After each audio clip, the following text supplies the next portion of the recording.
Fox Sports. We are Fox. We are Wisconsin.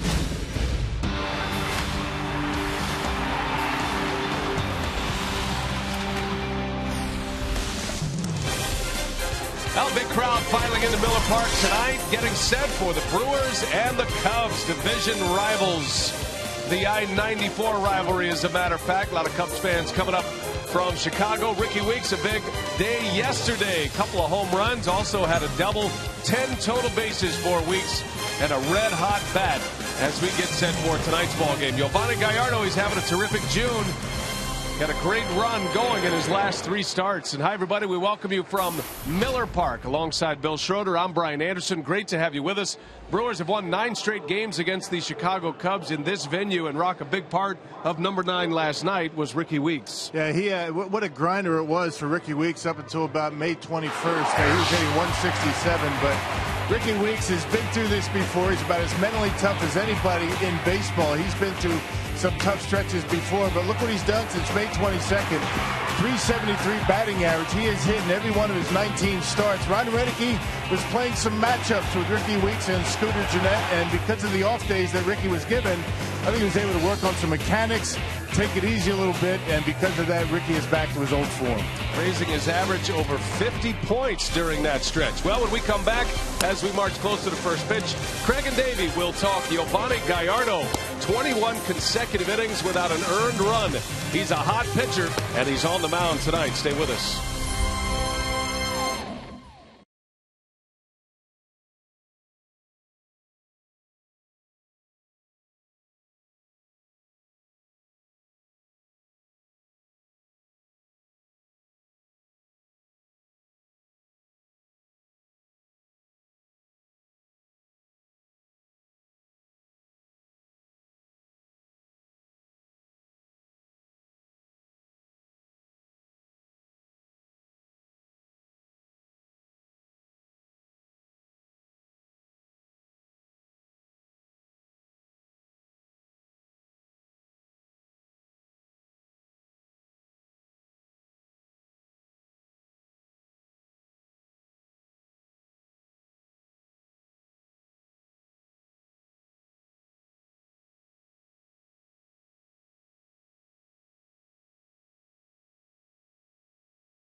Wisconsin is brought to you by Menards. Save big money on all your home improvement needs at Menards. By Miller Lite, it's not just a good time, it's Miller time.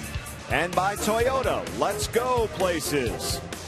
Beautiful Wednesday night for baseball. The view from straightaway center field here at Miller Park. The Cubs and the Brewers, game 2 of their 3-game series. Giovanni Gallardo is set to take the mound for Milwaukee wearing the home whites for the first time in 4 games. He didn't mind being on the road, Dave. He made 3 starts there. He won 2 ball games and didn't give up any earned runs. No, you know, no matter where he could have been, whether it's on the road or at home, the way he's been pitching has been outstanding. And it's all about Giovanni's command and his execution. He has had, his location's been outstanding.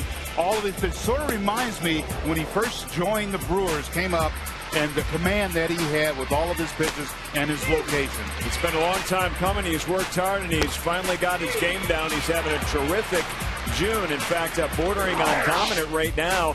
And Giovanni Gallardo making his way back into the Brewers dugout now to start this game against the Cubs in his career. 7-2 at the .295, and he hopes to continue those types of numbers here. And the Brewers looking for an early series win. We'll get you to first pitch when we come back. BA and Rock set to take you the rest of the way here on Fox Sports Wisconsin.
Take the field.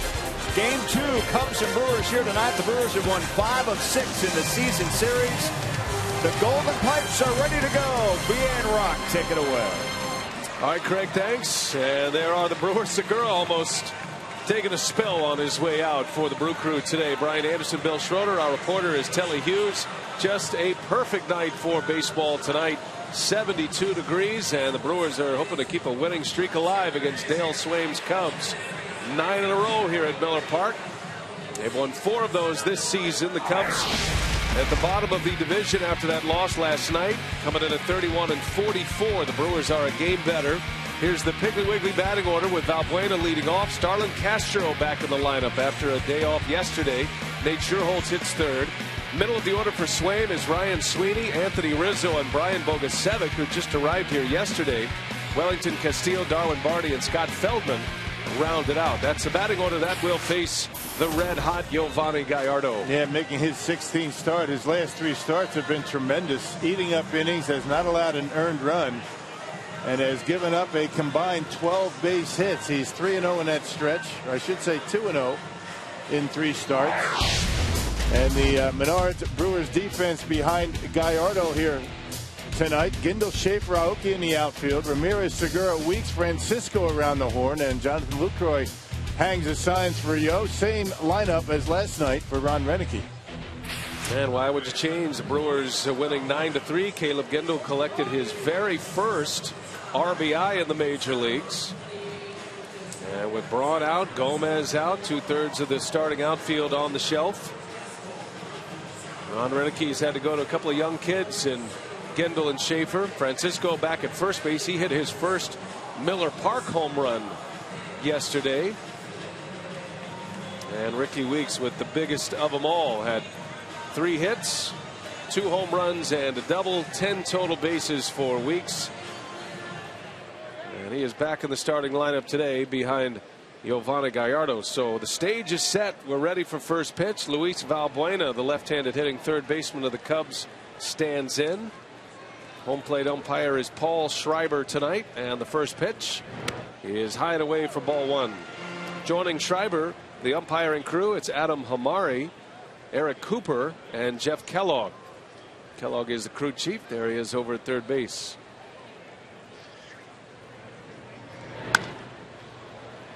Now the Cubs get their star shortstop back in the lineup today. Just a day off yesterday, citing fatigue, Starlin Castro. So their lineup looks a lot different with Castro in it. And a long consecutive games played streak that ended yesterday. Had the longest in the National League, as a matter of fact, until he sat down yesterday. And one of the most talented young players in all of baseball, but having a rough season. One of those years for Castro. It's been one of those years for the Cubs. The Cubs are searching for offense, and sometimes taking a day off and getting out of the lineup can do a lot for a hitter. And I think Ron Renick would tell you that's the case for Ricky Weeks. Those two managers are exchanging some stories before the game today, Swaim and Renick. Of course, Dale Swaim was on Renick's coaching staff in 2011, the first year that Renick managed here, and a division championship team, and a lot of respect between these two managers. Renick saying that Swaim was one of the best coaches he ever had, and Swaim saying he learned a lot from Ron Renick, one of the better managers he ever worked for. So you love hearing that about the other. All the things that you want to say when you're playing each other. You don't have any bulletin board material. But yeah, these guys do respect each other quite a bit. They're very similar in a lot of respects. Full count to Valbuena. And a ball down and away, didn't miss by much. Lucroy held it there for good measure. But that's a leadoff walk. Something Gallardo hasn't done a lot of lately, and that's issue the free pass. Now you take that pitch, you expect to walk back to the dugout, but you know, not called, and Gallardo starts today with a man at first base. And we'll see how the day off helps Starlin Castro tonight. His streak of 269 consecutive games played ended last night. Longest Cubs streak since Sammy Sosa played in 388 consecutive games. And first ball swinging. That's going to fall for a base hit. A little flare by Castro. And the Cubs are off and running here in the first inning with 2 on and nobody out. That right off the end of the bat. And Castro, a guy that doesn't mess around. If he likes it, he's going to go after it. 4-seam fastball down. Castro down off the end of the bat. And first 2 hitters reach.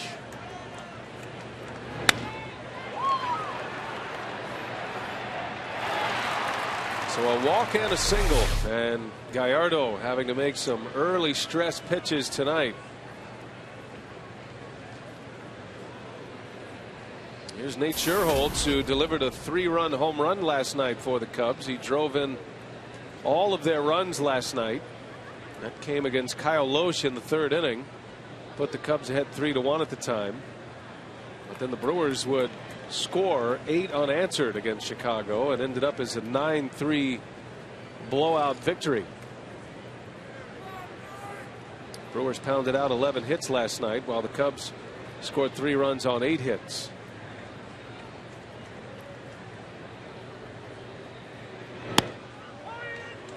And there's a strike on the outside corner, but very similar to the pitch Valbuena took for ball 4. And that's what has been so good about Gallardo. I mean, locating the fastball both in and out, both arm side and glove side, and his curveball's starting to come back again. The fastball, he'll throw some 2-seamers. There's that pitch that was just called a strike. Right on the bottom corner, outside corner on Fox Tracks. Sherholtz fouls it away. 0-2 the count. Craig and Davey mentioned the great numbers that Gallardo has against the Cubs. 7-2 record with a .295 earned run average. That is in 14 starts against Chicago throughout his career. And he was 3-1 last year. He made 4 starts against the Cubs last season. Pitched to a decision in all of them. And 3 winners. Had a 3.00 ERA against the Cubs last season. Swing and a miss. There's a signature curveball from Gallardo. And Sherholtz is down on strikes. Boy, that is always a big pitch for Gallardo, and that's a good one early. A difference maker, and that's been the case the last 3 starts. He's able to get the strike out. He gets it out of the zone, but he's also able to throw it up there, flip it up there for a strike early in the count. It's always been a great pitch, a swing and miss pitch for Gallardo. One of the reasons he's been able to rack up so many strikeouts throughout his career. One gone for Ryan Sweeney now, the Cubs center fielder. You would have lost many a bet had you had Sherholtz and Sweeney hitting 3rd and 4th in the Cubs lineup when the season started. Right. Well, Soriano getting the day off. You know, Rizzo down in the batting order a bit, down in the 5th spot.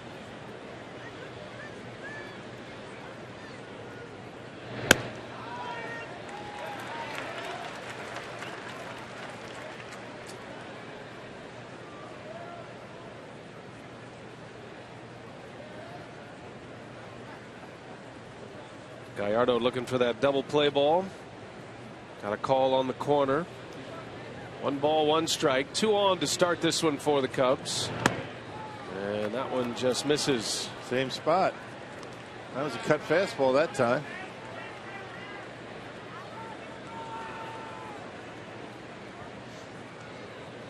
Gallardo during this stretch of games in the month of June has been working the corners. He's had great stuff. His fastball still not where it used to be, but he is pitching without the big velocity. As that one is lined out to left. Gendel is there for out number 2. The Rocket just seems like an overall maybe a realignment, readjustment for Gallardo.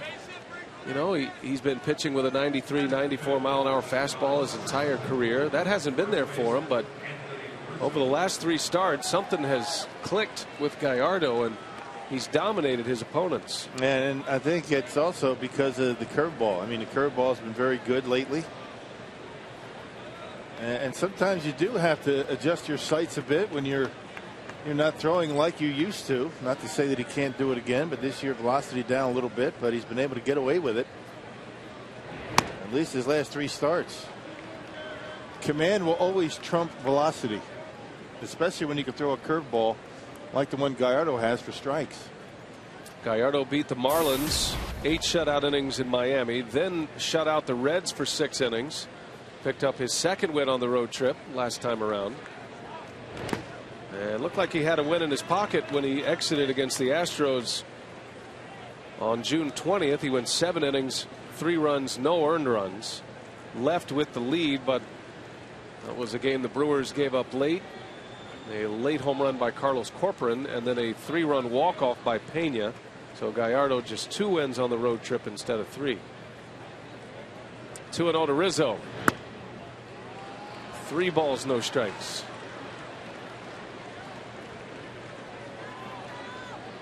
During the stretch of games where Gallardo has 21 consecutive innings without an earned run, he's lowered his ERA from 5.25 to 4.09.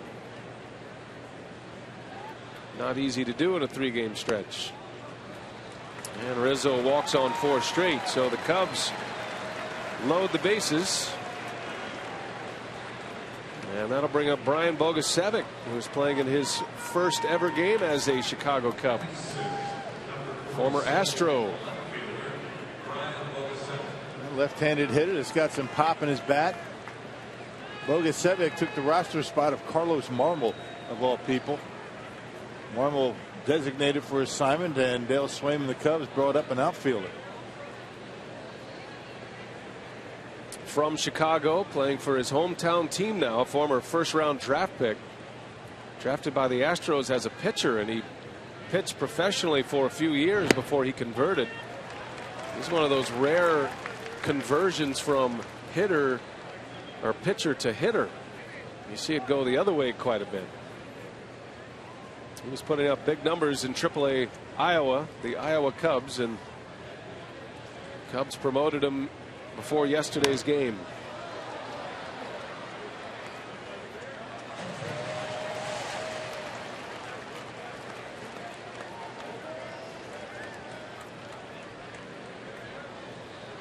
Bogusevic played his college ball at Tulane. He was a two-way player there. Tried pitching for a few seasons, and the Astros converted him to a hitter, and he made it to the big leagues as a hitter. Gallardo just misses inside. He's not missing by much in this first inning. Man. 1 ball, 2 strikes. Cut fastball, I guess, just missing that inside corner.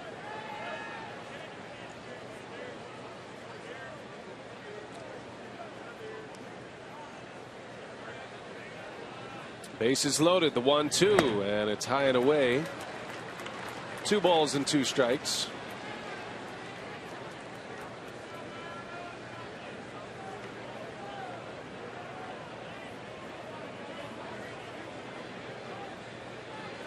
Well, this is the pitch they want to get a decision on right here. Don't want to go 3-2, get the runners a head start. Bogusevic at his first at bat as a Cub. It's a big one early. The 2-2 and a swing and a foul back at a healthy cut. Bogusevic has parts of 3 seasons of Major League service time, including last year. The most games he ever played the big leagues last year. 146 games, hit just .203. Had 7 home runs last season. Was a frequent pinch hitter for the Astros last year. And he got him. Gallardo goes up the ladder, a 92-mile-an-hour fastball. And a strikeout with the bases loaded. So a lot of effort early, but the Cubs come up empty in the first.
However, a couple of strikeouts for Gallardo. Now Ron Redeke, after seeing his club score 9 runs on 11 hits last night, rolls that same lineup back out there today. Brought to you by Piggly Wiggly. Aoki, Segura, and Lucroy will start it. Then Ramirez, still 1 hit shy of 2,000. Juan Francisco, then Ricky Weeks. Bottom third is going to be Schaefer, Gendel, and Gallardo. Again, Scott Feldman. And don't be fooled by the wins and the losses. He's a .500 pitcher at 6-6, but he has been outstanding this year for the Cubs. Yes, he has. He started out 3-0, but he has been throwing a lot of strikes, keeping the baseball down, relies on his sinker. is making his third career start against the Brewers. He's 1-1, giving up 1 earned run in 11 innings of work against Milwaukee. The Menards Cubs defense. Bogusevic out in left field. He struck out to end the first. Soriano gets tonight off, and Starlin Castro looking to start another streak. Ended his last one at 269. There's Brian Bogusevic, his first start for the Cubs. Out in left field for Soriano, a big bat for the Cubs off the bench. Here's Aoki now to lead it off for the Brewers once again. Nori continues to get on base, do all the little things that a good leadoff hitter should do. Rarely strikes out. He's a tough at bat. Sees a lot of pitches. Had a hit yesterday, 1 for 3. 4 for 14 on the homestand, Aoki. The Brewers started this homestand with a series against Atlanta, took 2 out of 3 from the Braves. So a chance with a win tonight to secure a winning homestand. You'd like to win back-to-back series. Brewers' next road trip will take them to Pittsburgh and then Washington, D.C.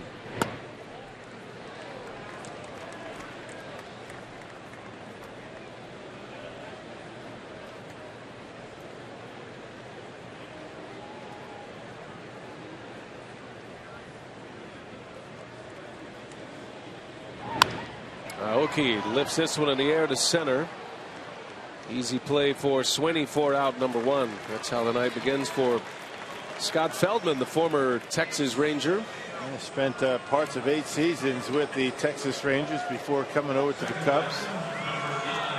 Best year for Feldman was 2009. He was 17-8. Has not had a winning season since. Signed a 1-year deal with the Cubs. Hoping to parlay that into a multi-year contract, and he has performed as one of the better starting pitchers for the Cubs, the most consistent, facing Gene Segura.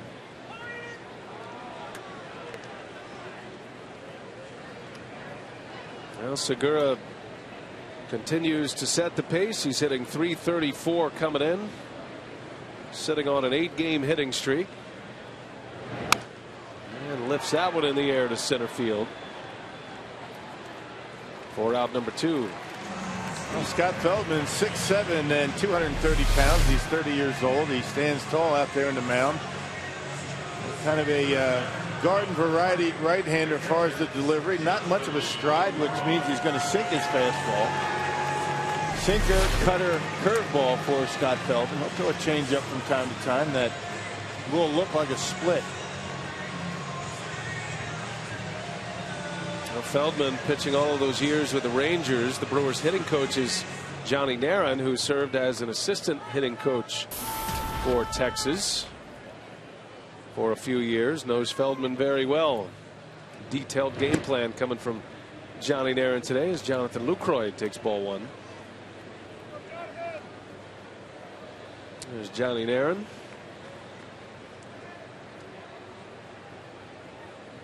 Lucroy had a nice day yesterday, had a hit. He drove in 2 runs. Key 2 RBI single for Lucroy. And helped navigate Loesch through a very good start for the Brewers. Went 7 innings last night, picked up the win for Milwaukee.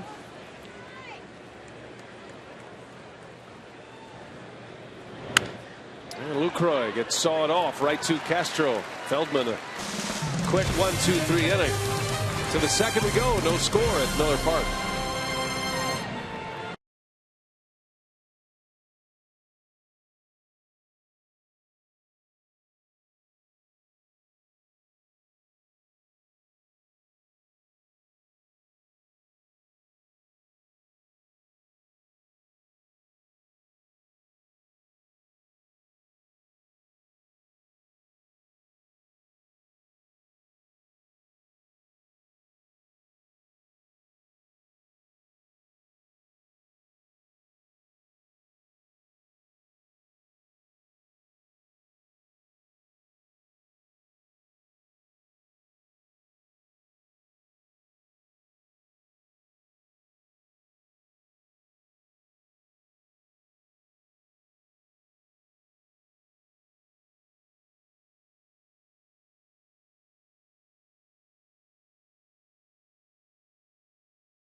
Cubs scoreless, and it was a huge day at the Children's Hospital of Wisconsin for the MAC Fund, as it was a big day press conference this afternoon. The MAC Fund is pledging $10 million to the Children's Hospital of Wisconsin. The gift will be used to further cancer and blood disorder research, all a part of the continued goal to help survivorship and quality of life of children with cancer or blood disorders. B.A. and Rock, the gift was the largest single gift by the MAC Fund has ever made to the Children's Hospital of Wisconsin.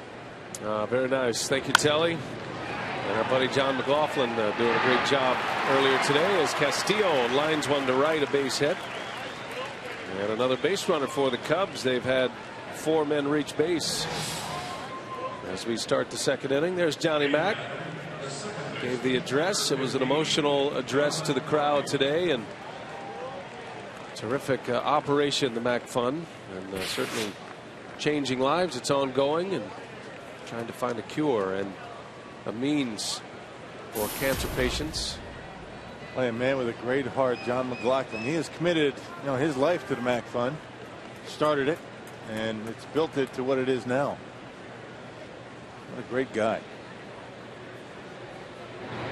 Here's Darwin Barney for the Cubs. He takes strike one. Yesterday, Barney hit second in the lineup. He is in the 8th spot tonight, hitting in front of the pitcher.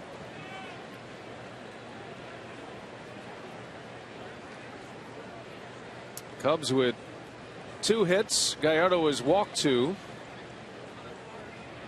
4 early base runners for Giovanni Gallardo. Brewers made some news last night. They placed Alfredo Figueroa on the disabled list, and Johnny Helwig was promoted from AAA Nashville. What a great run he's been on in AAA. See his overall numbers at 7-4, 2.82 earned run average. And the 6'9" Johnny Helwig ready to make his major league debut on Friday in Pittsburgh. He kind of transformed his pitching style in the middle of the Nashville season. You don't see that very often. Went from a guy that tried to strike everybody out to a pitcher that was sinking the baseball, developed a changeup, and was trying to get outs early in the count, able to extend, keep the pitch count down, and that change in his philosophy has afforded him an opportunity in the big leagues. Line drive right center. That's trouble. That's going to get down and go to the wall. Darwin Barney with extra bases. Castillo's going to try to score. The throw comes in wildly, and the Cubs are on the board. And the earned run streak is over for Gallardo, as Darwin Barney, batting out of the 8th spot tonight, delivers an RBI double. Castillo, the catcher, is showing good speed around the bases, and David Bell being very aggressive with nobody out. Nobody out, but the pitcher coming up. Cut fastball that didn't do much. It stayed down the middle of the plate, and Barney, who doesn't have much power, but he does hit the ball where it's pitched, able to find the gap and check out Castillo. I think he was surprised that he was being waved around. And just like last night, the Cubs take a lead. So Barney with a double, his 16th RBI of the year. And Feldman up there to try to get a bunt down to advance a runner. Back to Johnny Helwig. Helwig, we saw a lot of him this spring. He came over in the trade with Segura and Ariel Pena from the Angels last year, part of that Zach Greinke deal. His last 7 starts in AAA, Helwig was 6-0 with a 1.64 ERA. Yeah, if that doesn't get you up here, what does, right? With all the injuries to the Brewers starting rotation, getting him an opportunity. Barney takes off, nobody at third base. And that'll be a steal for Barney. And that's the problem with cheating like that at third. If you're Aramis Ramirez, you got to be aware that man, Barney, he's not afraid to steal a base. Creeping in, and that's why he took off. Lucroy, had there somebody been there, would have had him easily. Well, and the fact that Swaim took the bunt off, the fact that Feldman swung away, Segura had to stay put for a moment. And there's a strikeout. Gallardo punches out Feldman for out number 1. And ordinarily, third baseman is going to kind of position himself on an angle, almost facing first base, and try and get as late a break as he can to keep that runner at second. But the way Ramirez is running right now, he has to cheat a little bit in order to come in and field the bunt.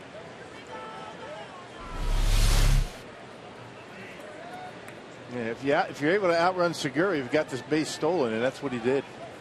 You could see Segura saying back to Ramirez. Well, that's pretty good execution by the Cubs as Feldman pulled the bunt back and swung away. That kept everybody in their spots. We'll see if Gallardo can get through this inning the old-fashioned way. He does retire Feldman with a K, but ends up with a runner at third, and the infield comes in for the Brewers.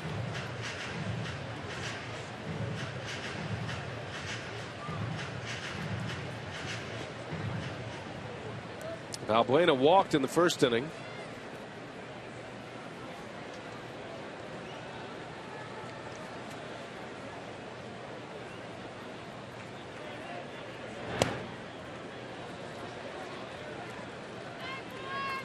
Gallardo's consecutive inning streak without an earned run ends at 22.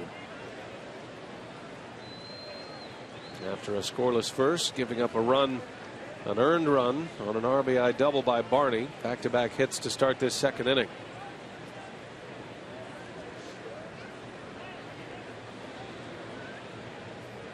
Ball and a strike. Infield in. Valbuena takes a curveball low. It's 2-1.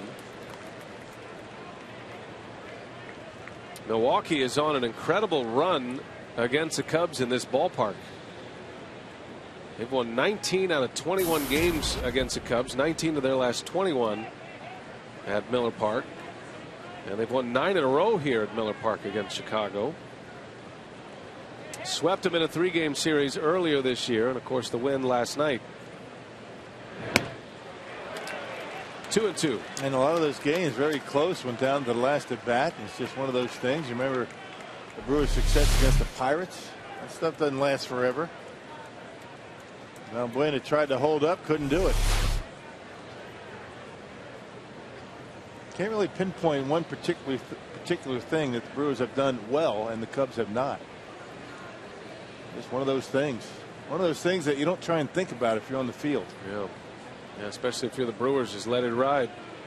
A lot of new players with the Cubs, players that haven't been a part of this rivalry, as Valbuena lines one back up the middle. Well, Gallardo hung one, and Valbuena made him pay for it. RBI single, giving up a 2-strike hit, and it's 2-0. No, location not what it has been for Gallardo. That cut fastball was up in his eyes, and he just able to drop the bat on. Actually a curveball that stayed up about belt high out over the plate, and Valbuena shoots it right back into center field. A good piece of hitting, good approach, and drives in the run. Well, Gallardo off to a shaky start tonight. A lot of base runners, 4 hits already. Through the first 10 batters faced, he's given up 4 hits and 2 walks. And here is Castro. Well, the Cubs put the pressure on Kyle Loesch last night. I mean, they had base runners on every inning. But the Cubs only 1 for 10 with runners in scoring position last night. But the one hit was a 3-run homer. Castro had a single to center in the first. And there's a well-placed fastball. Strike one on Starlin Castro.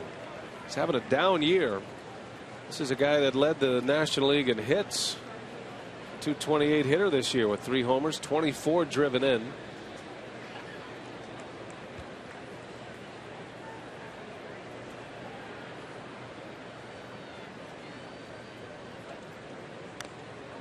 And there is a good example in Starlin Castro when you talk about a young player. He's only 22, but you look at what Gene Segura is doing in his first full season in the big leagues.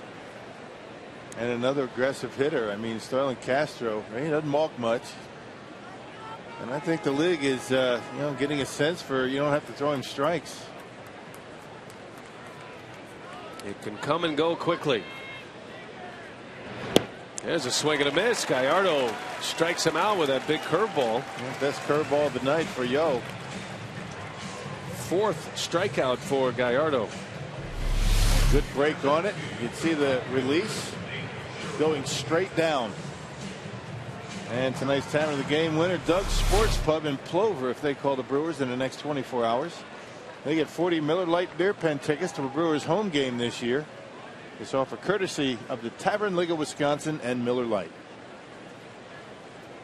Looks like Eric Hensky hanging out in the Harley Davidson deck.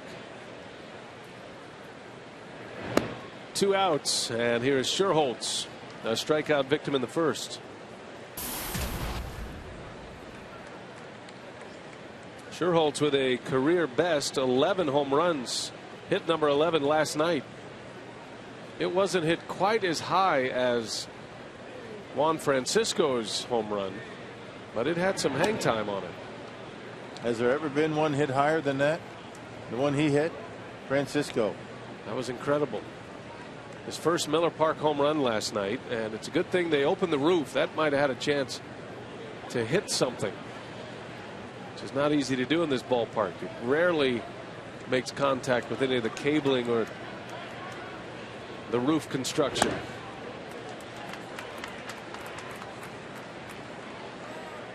Scherholtz hit one very high, a little bit deeper.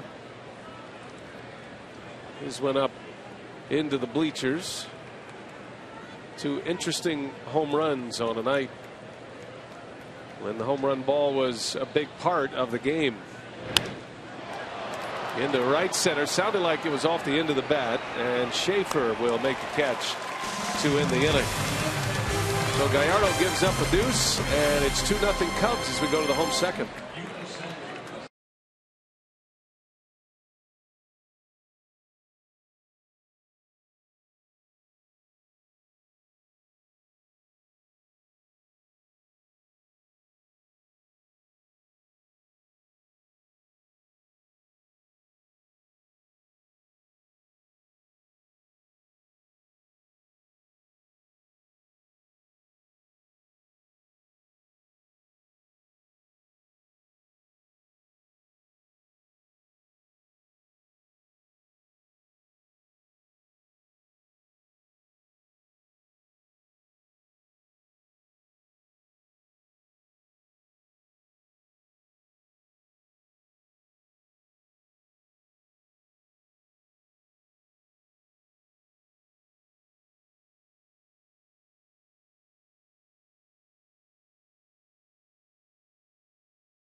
In the second inning, Brewers will wrap up this series tomorrow against the Cubs. Our Miller Lite What's on Tap, Willie Peralta against Matt Garza. Remember, that's a day game tomorrow, 12:30 airtime. And then check out the matchup Friday. Johnny Helwig, his big league debut against Garrett Cole, who has burst onto the scene, former first-round draft pick. Saturday will be Donovan Hand against Francisco Liriano. Second start in the big leagues for Donovan Hand. So a couple of unproven pitchers, actually 3 unproven. Next 3 up for Milwaukee is Aramis Ramirez. Sends that one deep to left center field. That ball is up and out. And career hit number 2,000 for Ramirez is a home run.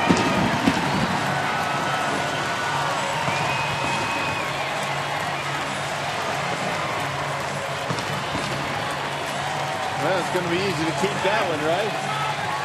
Well, it took him a while, but Rami able to knock one out of here into the Brewers bullpen. 2,000 hits, quite a career so far for Ramirez. and gets the Brewers on the board. A cut fastball from Scott Feldman that stayed right down the middle of the plate, and he knocked it out of here. A good hat catch by Tom Gorzolani out there, as Aramis Ramirez sends one out.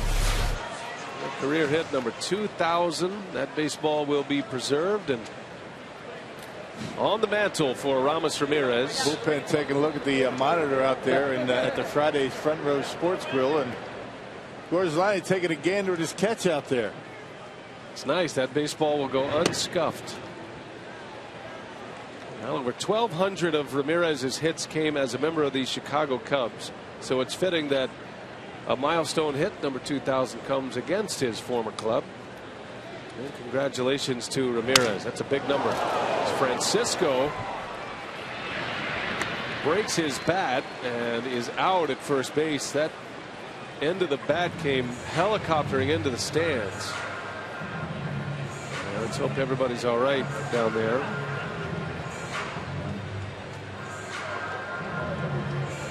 See Ramos Ramirez still thinking about that big hit.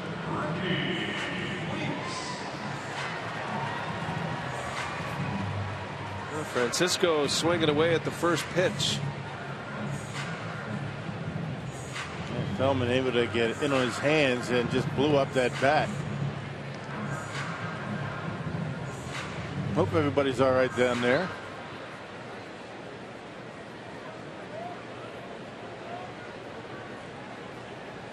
Well, Ricky Weeks coming off a stellar night last night, one of his best of the year. 3 hits, 4 runs batted in for Weeks, has his average up to 230. Not easy to raise your batting average over 50 points in the span of games that Weeks has been able to do it. 22 games. His average has gone from 167 to 230. And 19 of those 22 were starts, and he's hit safely in every one. The only offer he's taken is pinch hitting opportunities. Weeks hitting .373 over those 22 games.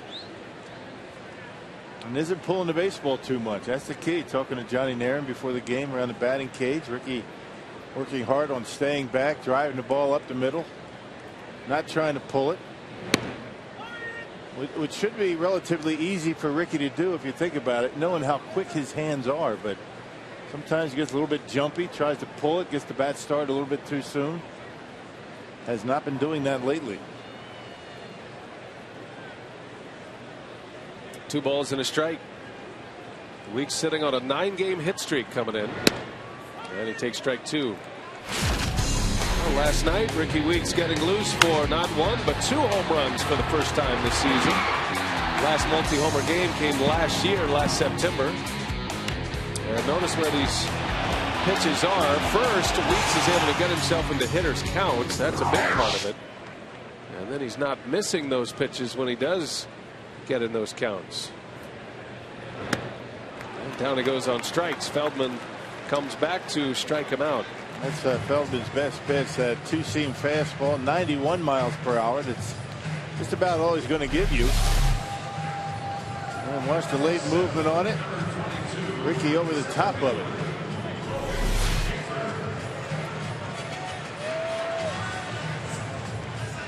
So 2 gone after the Ramirez homer.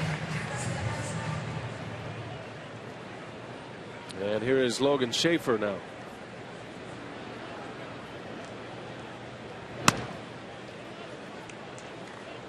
Schaefer trying to shake himself from a slump. 0 for 3 yesterday. And a .222 average coming in. Just 2 for his last 29 at the plate. Looking for his first hit against the Cubs this year. He's 0 for 7.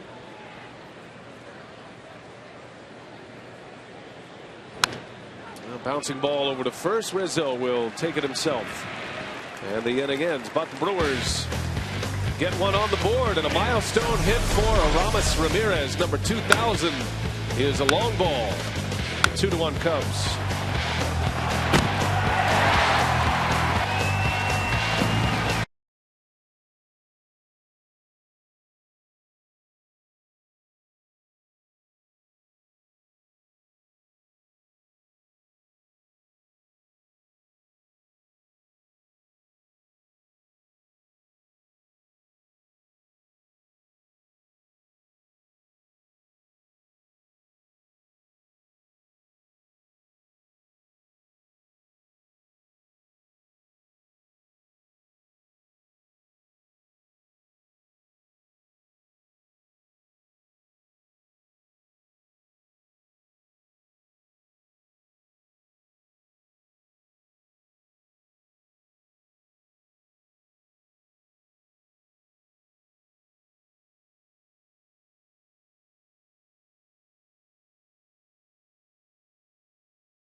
Cubs lead in half. It's a 2-1 ball game here in the top of the third inning. Fans, come out to Miller Park as your Milwaukee Brewers host the New York Mets Friday, July 5th through Sunday, July 7th. For tickets, call 414-902-4000 or visit brewers.com. Brian?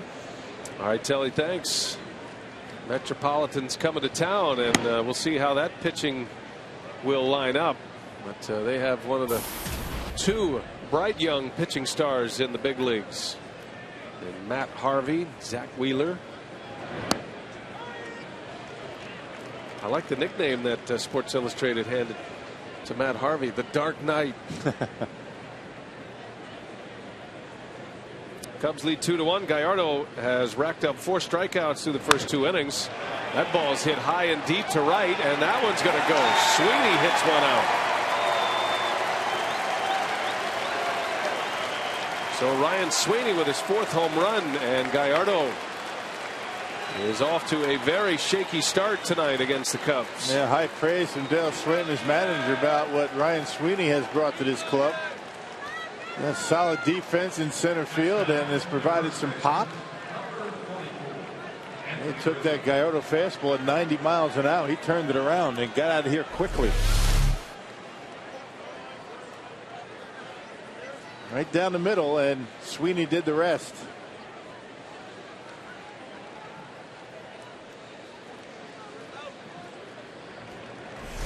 Third run on 5 hits now as Rizzo sends that deep to left field. Gendel is back. That's off the base of the wall. And Rizzo is in with a double. Unfamiliar surroundings out there for Caleb Gendel. He had time to get back to the wall, but it's going to go down as a double. That ball had some air under it, but Gendel kind of turned himself around, not sure where he was, and gave up on it. Probably should have been an out. A hanging curveball to Anthony Rizzo, and he drives it to the opposite field. He hit it pretty well. It was high in the air, and Gendel really not sure. Going back, turns himself around, and should have been caught.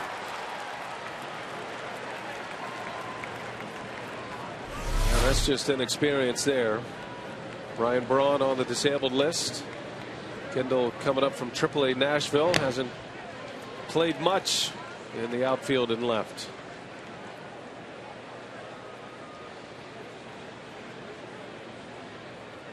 Sometimes you take for granted what Ryan Braun brings to the table. You know, everybody talks about how good he is with the bat, but I mean, he plays a very nice left field. Ryan Braun is going to be camped under that.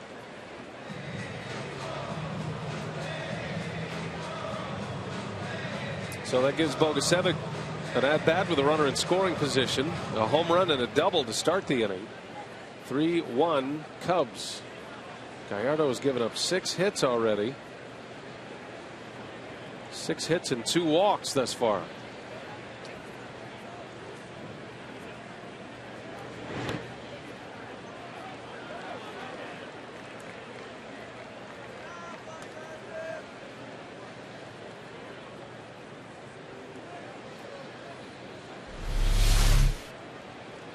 Well, that's where you want the curveball, and Lucroy doing a nice job squaring the shoulders. Just got away from him a little bit. Rizzo has to stay put at second base.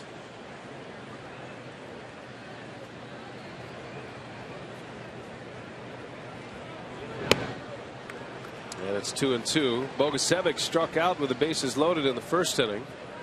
Gallardo got him on a high fastball.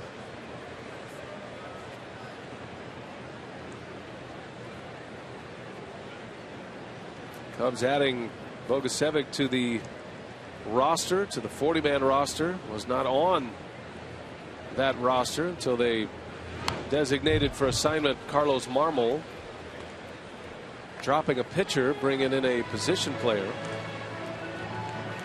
Got to give Bogusevic credit. Went to the minor leagues. Here's a guy who's been in the big leagues for a few seasons. He goes to AAA without a major league contract, puts up the numbers and earns his way up. And if you're swinging a bat down in the minor leagues, you have a pretty good shot at making this ball club. You're getting an opportunity anyway. Into left, Gendel going back, and he's there. Oh, he dropped the ball. Gendel dropped the baseball. Bogusevic hustling to second. And Caleb Gendel is having a rough sequence here in left field. I'm not sure if he lost the ball in the ribbon board or the glass panels above the stands along the first baseline, but should have had it. And line drive right at him. Looked like he was there, but he whiffed on it. Hit him on the heel of the glove. And it looked like he was having trouble seeing it.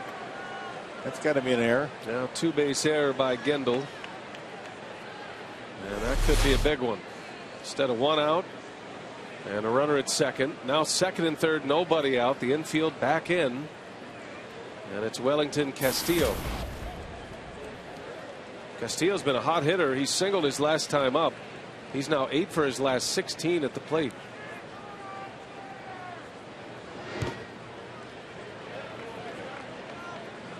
Well, you don't like the way this game is starting for Milwaukee. Gallardo does not look sharp. Brewers are a little shoddy defensively. Man, the Brewers found themselves down 3-0 early in yesterday's game. And Gallardo in trouble again here. Second and third, nobody out. There's a good curveball for a strike.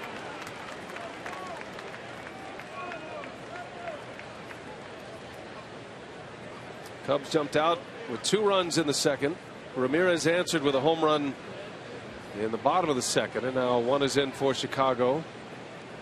Threatening for more. Nobody out. Gallardo needs a strikeout or 2.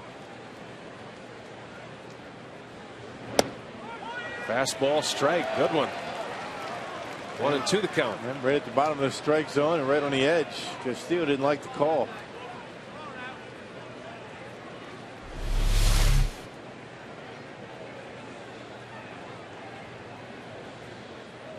The Brewers really rolling the dice with the infield in with second and third and nobody out. And a bouncing ball to third. Ramirez backhands. He's got a long throw and it's in time. Perfect throw from Ramirez. Both runners stay put. So an out without an advance. 1 gone in the third. Well, nobody out. Dale Swaim elected to make the ball go through. Rizzo stayed put.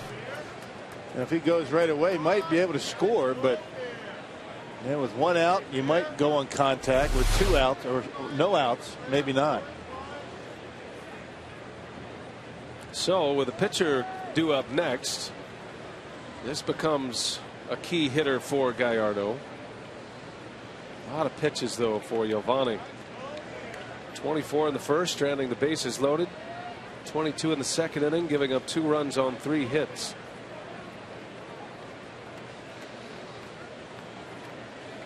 Barney doubled and drove in a run in the second.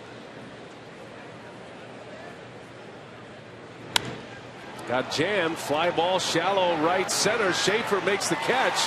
Rizzo coming home. The throw to the plate is in the air on the fly and out at home. What a throw. Oh my. Logan Schaefer cuts down Rizzo. Winds it up and fires a strike to Lucroy. Double play to end the inning. How about that throw from Schaefer?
And Aramis Ramirez hit a solo shot to put the Brewers on the board, and also good for his 2,000th hit of his career. Now, he's one player who has traded sides in the I-94 rivalry, but he's not the only one. So tonight on our AT&T Twitter poll, we are asking fans, who is your favorite former Brewer now on the Cubs coaching staff? Fans can tweet us at FS Wisconsin with either Rob Deere, Chris Bosio, or Cubs manager Dale Swaim. And Rock, I don't want to get you in trouble, so I won't ask you who's your favorite among your former teammates, but maybe who do you think is the fan favorite? Fan favorite, I got to believe it's got to be Dale Swaim. I mean, Swaimer managed here. He managed in the postseason and been a coach for a long, long time, although I think Rob Deere might run a close second. But they're all good to see all those guys, and it's kind of like a reunion. There's never any warming up in the bullpen when you get together with these guys. You might not see them for a while, and you go right into the insults right away. Now we head to the home third now. Caleb Gendel will lead off. Feldman back on the mound.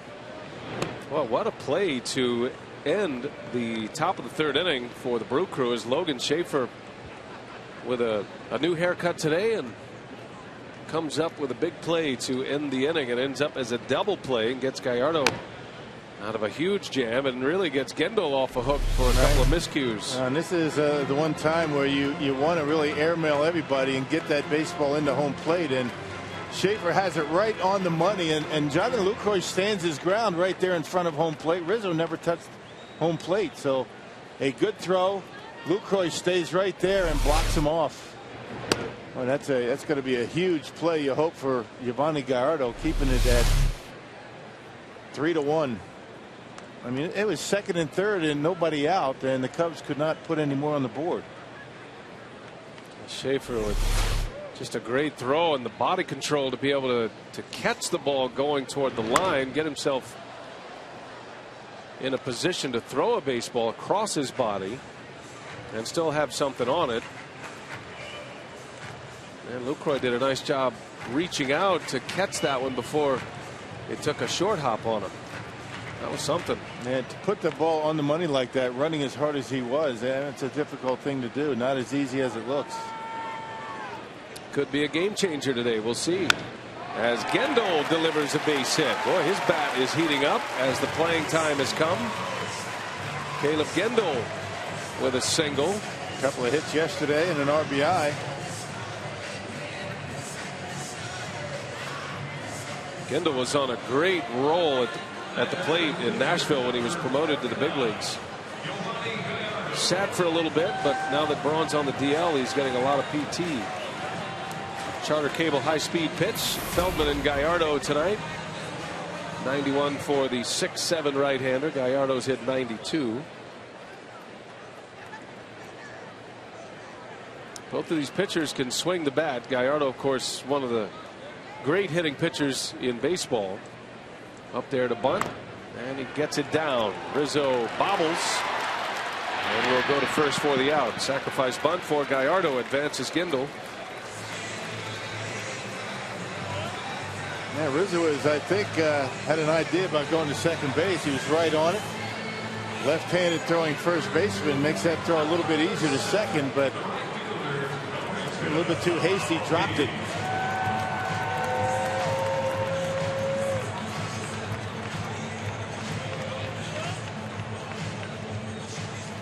Third sacrifice bunt for Gallardo. And that'll turn the lineup over for Aoki with a runner at second base.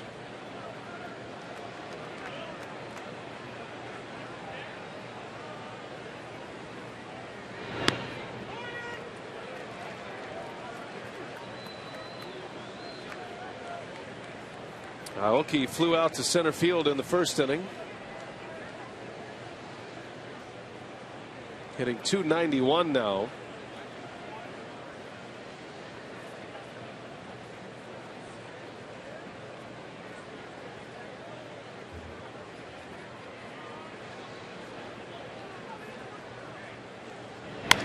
And Aoki slices one into the gap in left center. That's going to get down.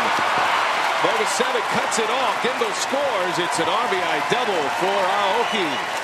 3-2 Cubs. Got one up in the zone, and Nori And it pulls the hands in and shoots it out there into the gap. Bogus said it, cut it off. Had that ball got to the wall, you might see Nori think about a triple.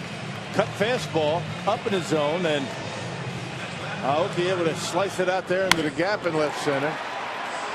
Gindel reads it and is able to score easily. So the Brewers bouncing right back here in the bottom of the third. Yeah, good situational baseball. The Brewers have Gallardo bunt Gindel in the scoring position, and Aoki delivers him to the plate. I'm sure that is maddening for the Cubs, who are sitting there with second and third and nobody out, and come up empty. Now Segura. Say what, that hanging slider or cut fastball has cost Feldman 2 runs tonight. Yeah. And normally relying on good sink on his fastball, the cutter needs to be down and away. He's been leaving it upstairs. Tying run at second for Segura. Aoki takes off, and the throw is late. Aoki steals third base. Got a huge jump. And a double clutch from Castillo. No chance. He probably should not have thrown the ball. Stolen base number 8 for Aoki. Yeah, dropped his arm and nearly airmailed it out there in the left field. Check it out. Segura helps him out by going down. You don't have to do that. Castillo been able to get it out of his glove. Aoki might have been out. And very interestingly, Segura goes down on the deck. You don't need to do that. You can stay put right in that batter's box. Stand still, and you're entitled to that spot.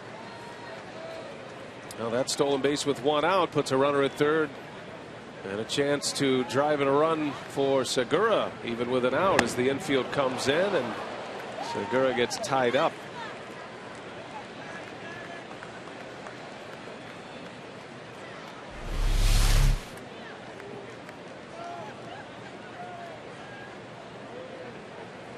It looked like he made up his mind. He was hacking away. Yeah, a little anxious with a man at third base.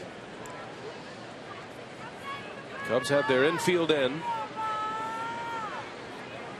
Segura 4th in the league in hitting, starting play today. And that one's inside.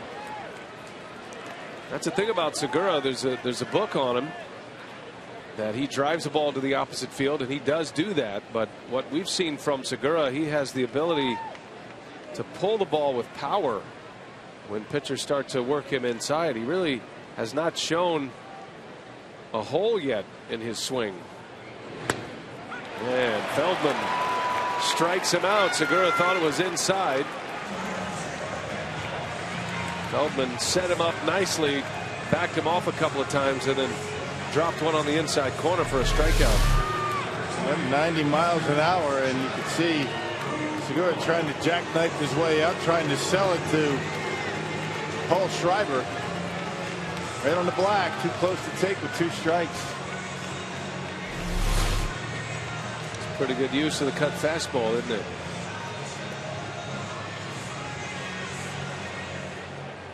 Yeah, he's got a good one. He's got that 2-seamer, the cutter that goes, one goes in on the right hander, one goes away.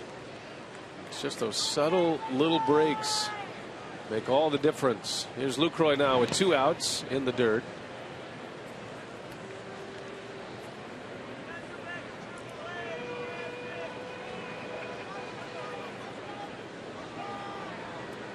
Lucroy had a 2-out, 2 RBI single yesterday. Proved to be one of the bigger hits of the game yesterday. The Brewers scored 5 runs in the bottom of the 5th inning yesterday.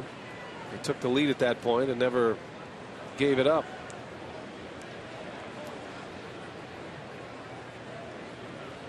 Tying run at third, and Aoki with 2 away.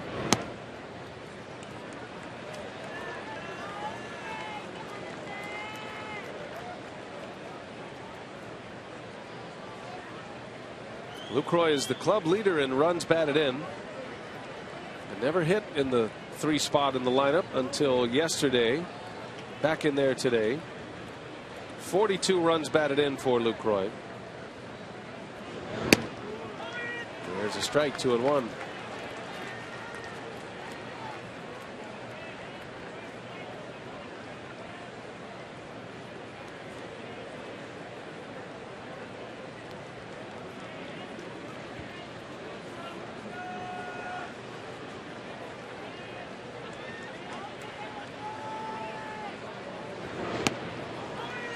Another spinner in there for a strike. Yeah, Feldman's using that curveball quite a bit. I mean, more than you had anticipated. Coming in, basically fastball cutter. He's thrown a lot of curveballs, particularly in this inning. And it's been fooling the Brewers. Going to the fastball here. 2-2. Castillo sets up inside, and Lucroy strikes out. So Feldman, pretty good job of pitching right there to get out of it. Does give up a run, however. It's 3-2.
Fox Sports Wisconsin is brought to you by Piggly Wiggly, the official supermarket of Fox Sports Wisconsin. By Ho Chunk Gaming Wisconsin, your ticket to more. And by Marshfield Clinic, don't just live, shine. Beautiful Wednesday night in Brewtown. Sun setting here on the lakefront. Caleb Gendel coming up with a base hit, scoring the second Brewers run on an RBI double by Aoki. Makes it 3-2 Cubs as we head to the fourth. And Gallardo back on the mound. Scott Feldman, the pitcher, will hit. Strikes an imposing threat at the plate at 6-7. Actually, he's been swinging the bat pretty well this year for the Cubs. Hitting 188, has 6 hits this season. You like a pitcher that can handle the bat, and for a guy who spent his entire career, 8 years in the American League, not a bad first year in the National League with the bat. That's a pretty good hack, although a little radical. You know, his days in the American League and interleague play, I would imagine he got a little bit of practice. How about that? Hawaii.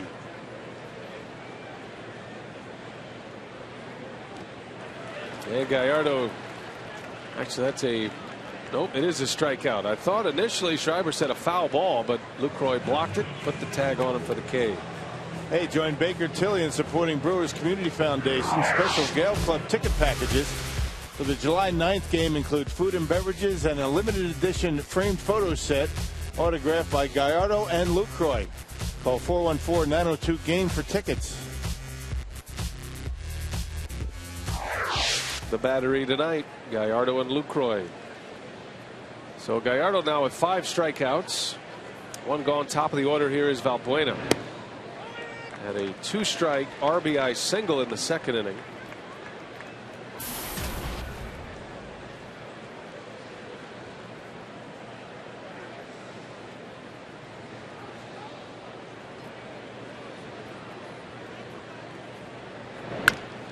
Bouncing ball to Weeks, and he bobbles. No chance to get him. Boy, the Brewers are kicking it tonight. Couple of routine plays that have not been turned into outs. That'll be an error on Ricky Weeks, the second error of the night. Looked like a fairly routine play on the backhand, but Ricky not able to handle it, and another error for Milwaukee. They've been playing very well defensively before tonight. That's the 8th error for Weeks. And defense really hasn't helped Gallardo out too much. You know, the double by Rizzo that should have been caught in left, and then the E7. And now an error by Weeks. Oh, and for a pitcher who is in desperate need of a quick inning, a low pitch count inning, that won't help his cause. Well, a double play could wipe it out. Gallardo facing Starlin Castro, who's 1 out of 2. A single and a strikeout tonight. That's the pitch he struck him out on, that big curveball.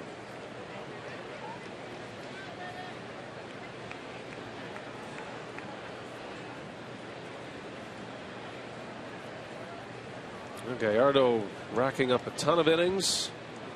The last couple of seasons, last 2 years, he's been over 200 innings. Has 4 consecutive years with 200 or more strikeouts. Well on his way to both. I mean, you know, Gallardo coming in at 94 2/3 innings, 75 punch outs. Punch outs have been down a little bit for Gallardo. Gallardo tied for the National League lead in starts last year. He made 33 starts. Same the year before.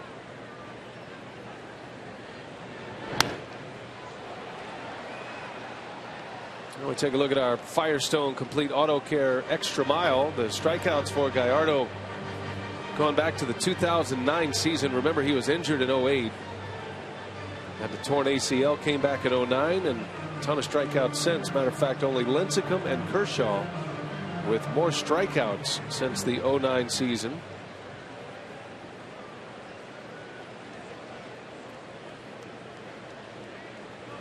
Two and one.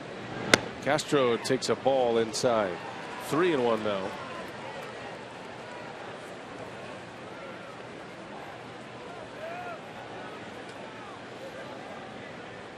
Now that 08 season statistically doesn't look like much. He made just 4 starts. But that was one of the more impressive feats for Gallardo in that season as Castro bangs one through. His second hit. And the Cubs with 2 on now and 1 away. And just an incredible hitter is having a disappointing season so far. There's still plenty of time to turn things around for Starlin Castro. I mean, he hits the ball where it's pitched. I mean, he doesn't try and pull it. There's a 3-1 fastball, outer half, and he just whistles it into right field. Very talented young shortstop. Still a year younger than Gene Segura. Amazing. Hard to believe, isn't it? In the big leagues at 20, Starlin Castro. So 2 on with 1 away. I think you go back to that 08 season and everybody found out what kind of moxie Yovani Gallardo has. He tore his ACL at Wrigley Field on May 1st that year in just his 3rd start of the season. He actually pitched another inning with a torn ACL, which was impressive enough. Now, most of the time when you tear an ACL, as we saw with Matt Gamble and Alex Gonzalez last year, that ends your season. Gallardo managed to come back. He made 1 start at the end of that 08 season, and then he started game 1 of the NLDS against the Phillies. Dale Swaim was managing the ball club at the time. CC Sabathia had gone on 3 days rest so often, had to pitch the final game of the regular season. It left the Brewers with no starter for game 1. And Gallardo said, "I'm ready. I'll take the ball." Yeah, that's what he does. He takes the baseball. He very rarely, if ever, misses a start. They might push him back a little bit to give him a breather, but he has been very dependable in that starting rotation. 22 years of age. He matched up against Cole Hamels that day. Had 1 bad inning. Game 1 of the NLDS. Gave up a 3-run inning in the 3rd and took the loss, but hung in there for 4+ after not pitching essentially all season.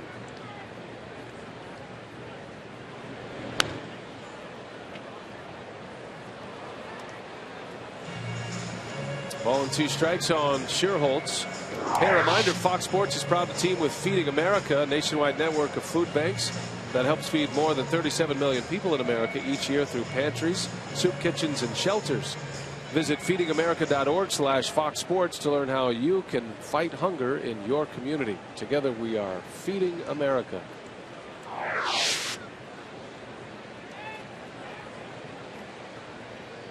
Scherholtz down in the count, 1-2. 2 on, 1 away. And it remains at a ball and 2 strikes.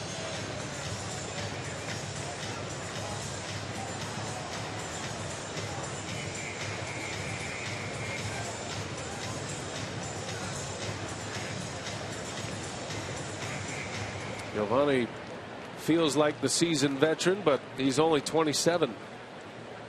And he's been around so long, you forget how young he still is. He came up in 07 as a 21-year-old.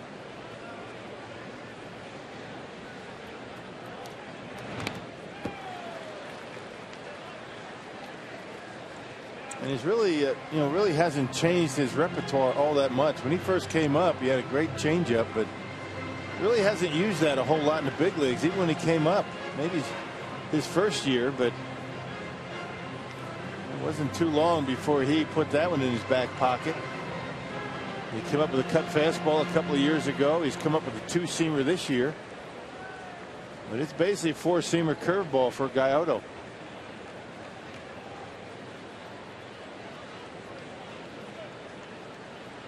Yeah, could use a ground ball here. 1-2 the count.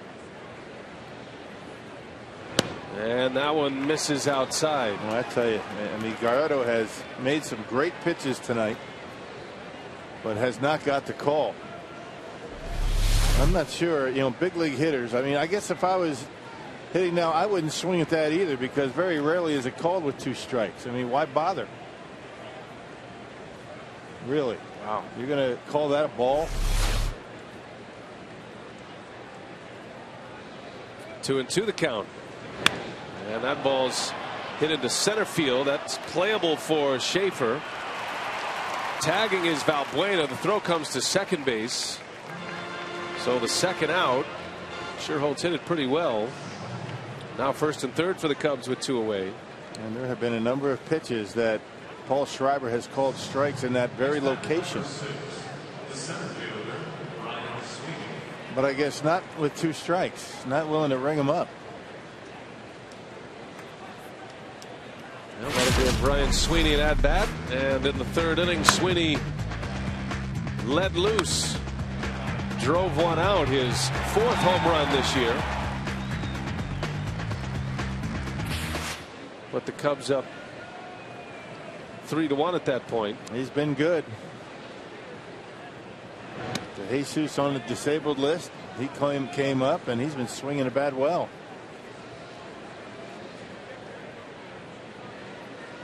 Sweeney, his first year with the Cubs, his first year in the National League, he was with Boston last year. Got some time with the A's, started his career with the White Sox.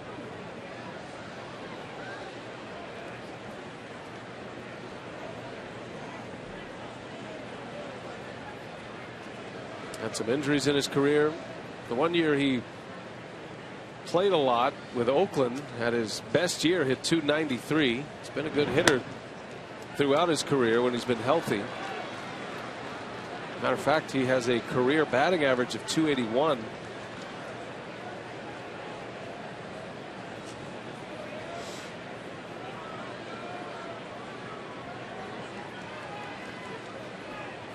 Hitting .310 this year for the Cubs. Gallardo drops one on the edge. 3 balls and a strike. That one looked like a changeup. 82 miles an hour.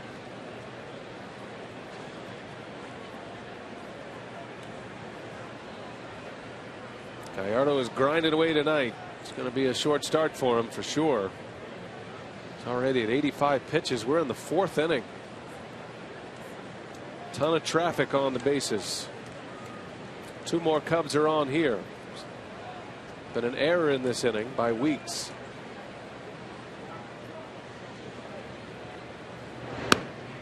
Strike two. Full count. Gallardo back in the count.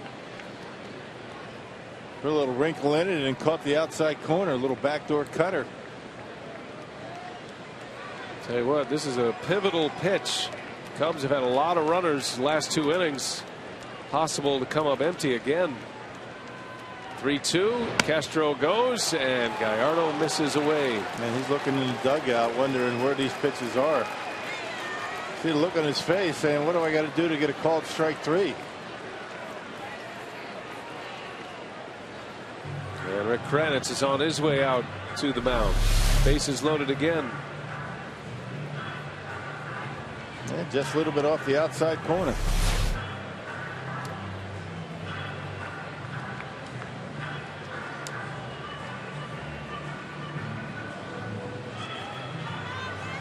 Well, Gallardo stranded the bases loaded in the first inning.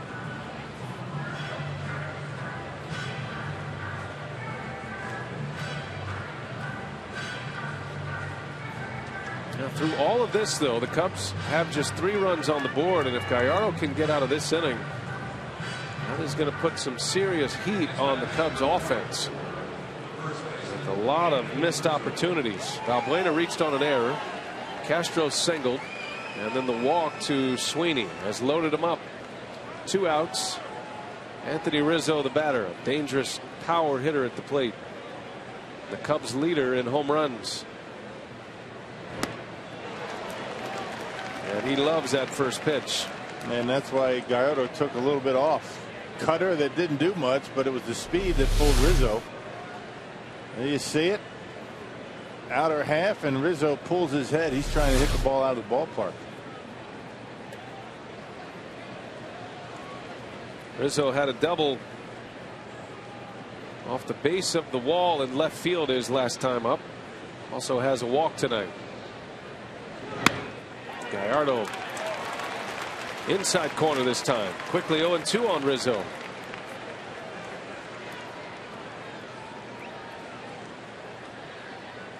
You could say Gallardo is pulling out the kitchen sink right now, trying to escape this inning. Yeah, he's throwing some change ups, the cutters. Let's see what he does. Maybe bounce a curveball here. 0-2 the count. Bases loaded. And Rizzo bangs one through, a base hit. Valbuena scores. Castro in. And that's a big one for the Cubs. 0-2. Man. That's a killer right there. You do all that work, you get to 0-2 with the bases loaded, and then you throw a fastball that is very hittable, and Rizzo pounds it into center field. Makes it 5-2 Cubs. Yep, inner half. Looks like Lucroy wanted it upstairs, didn't get it there, and a big 2-out base hit for Rizzo to drive in a couple of runs. Well, those are game-changing pitches right there. Rizzo delivers in the clutch. A 2-strike, 2-out, 2 RBI single. So the error to start the inning with 1 out. 1 out, the error at second base has created this problem for Gallardo. He should be out of the inning. Here's Bogusevic now.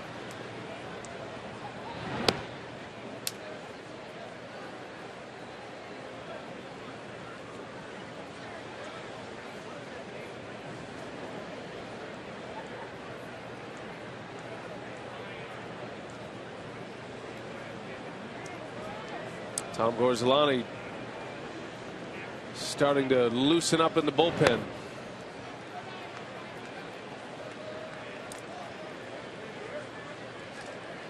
.92 pitches for Gallardo. Defense hasn't helped him out. But that was a mistake pitch on Rizzo. Cubs have 8 hits already. First and third, 2 outs. Bogusevic in a 2-0 count. And now it's 3-0, and Gallardo is running out of room.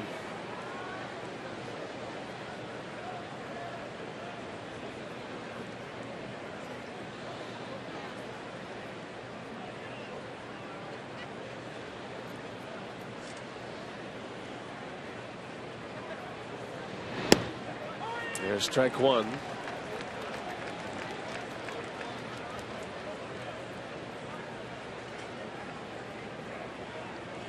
Well, a lot of baseball to be played. The Brewers with a couple of runs on the board already. Imperative to shut the door here for Gallardo and moving forward. There's ball 4. That might be the end of the night. We'll see. I think the only question is Gorzelani ready to come into this game. It takes Gorzelani. It doesn't take him that long to get loose, but you do have a right-handed batter coming up. Bases loaded once again.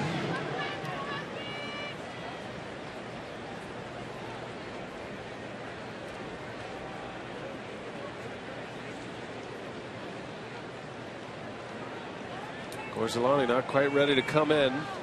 Gallardo will pitch to Castillo. Starts him with a curveball, a good one.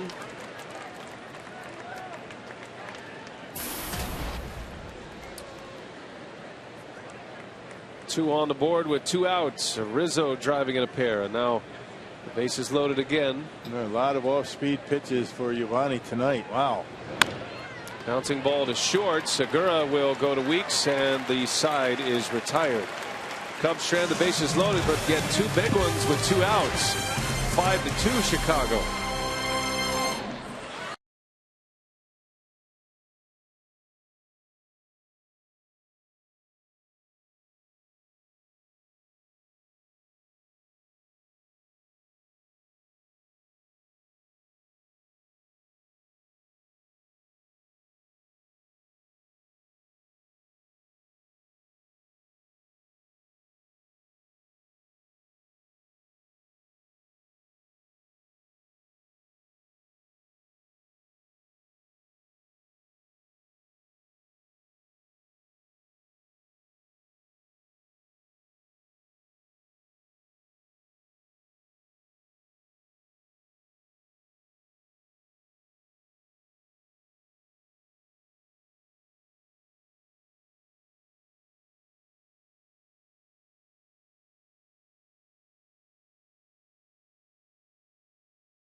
With the sun shining brightly this time of year, to log on to playsunsmart.org.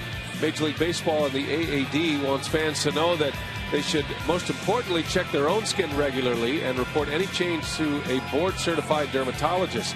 The Play Sun Smart program shares important tips for fans as they enjoy baseball at MLB ballparks and also while playing the game themselves, including applying sunscreen and wearing a hat and sunglasses whenever they are outdoors. PlaySunsmart.org.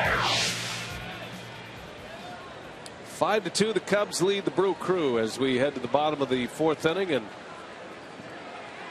a rough day so far for Giovanni Gallardo. A couple of errors behind him. Ramos Ramirez, a hot one over to third base. Valbuena makes the play for out number 1.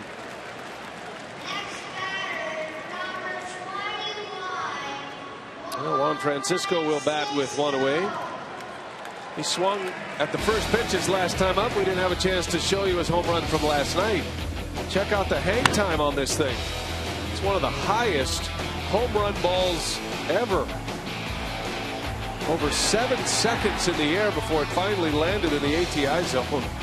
A rainmaker from Francisco on his first career Miller Park home run. That's a good hang time for a punt. Ray Guy, maybe 8. I don't know what's that like. It's got to be 6-7 seconds, right? I mean, that was about one of the highest home runs I've ever seen hit. I mean, that tells you how strong this young man is. Got under it, but still had enough on it to carry it on out of here.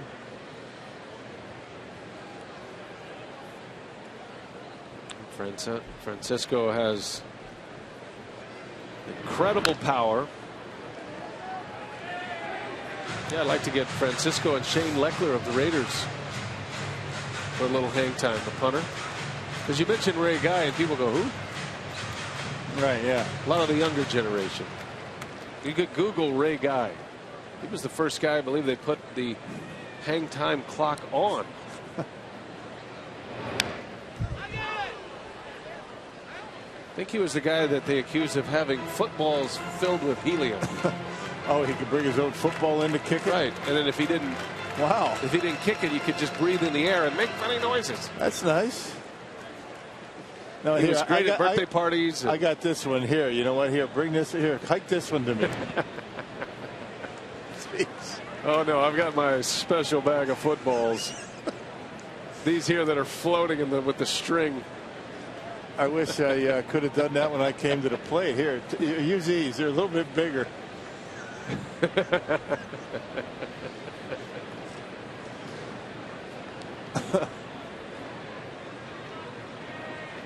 Two and two on Francisco.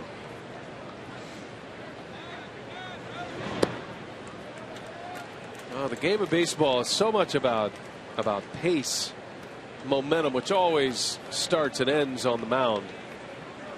Francisco trying to give this crowd a reason to shout once again. And he pops this one up. That is the shortstop on the shift. Castro over to make the catch for out number 2. You get an inning like last inning. Brewers commit an error with 1 out. Inning started with a strikeout, but then Gallardo having a tough time getting through the inning. He gives up 2 more hits, 2 walks, gives up an 0-2 hit with runners on base. And both runs unearned.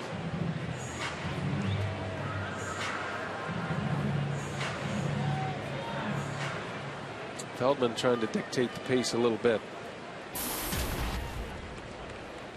5-2. Cubs have a lead. Ricky Weeks at the plate. A strikeout victim in the second.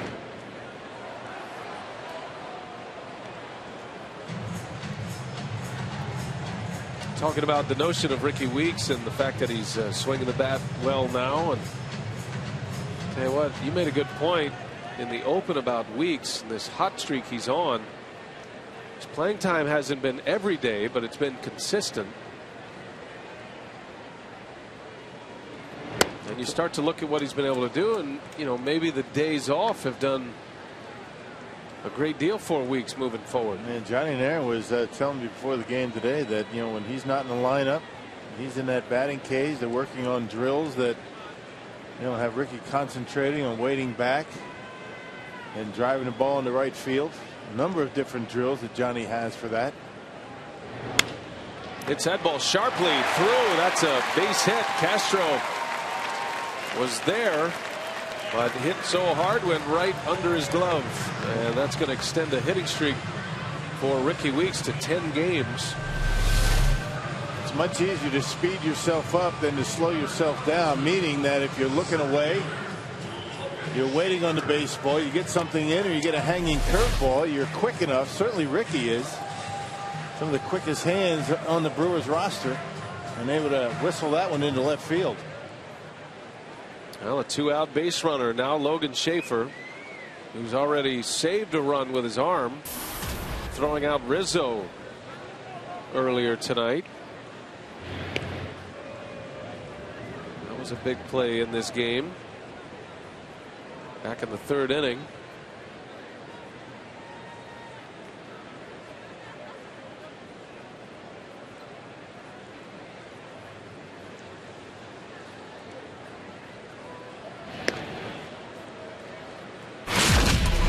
Freaky fast delivery of the game tonight. Schaefer making the catch, winding it up, and a gun to the plate on the fly to get Rizzo. It ends up being a double play to win the inning. Not even close. Cubs had a run in already, threatening for more with 2 on and 1 out when Schaefer made that play. He made a great catch yesterday going over the shoulder in center field, robbing Valbuena of extra bases. We've seen him for a number of years in Arizona in spring training. He's the kind of guy that can make an impact with his glove. Getting his first chance in the big leagues. September call-up last year. And the fact that he swung the bat so well off the bench gave him that roster spot this year, essentially the fourth outfielder. You don't normally see prospect position players end up as bench players for their first year in the big leagues, but that's how Schaefer has earned his playing time this season. Rips that one foul just past Rizzo and just got out ahead of it a little bit. Well, the thing about it is, you don't know how well Gomez is going to be able to respond out there in left offensively. Who would have thought that Gogo would have been this good?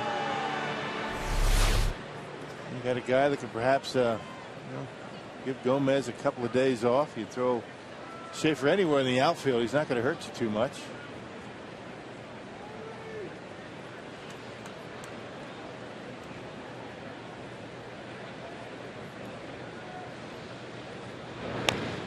Right off the end of the bat, right back to Feldman. And the inning ends. The Brewers get a 2-out hit from Ricky Weeks, but Feldman puts up a 0.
From Miller Park, Cubs are coming up, and a pitching change for Milwaukee. First, our carsoup.com email the booth question. Mike in Twin Lakes asks, is it a challenge for the Brewers outfielders having not spent much time together in the field?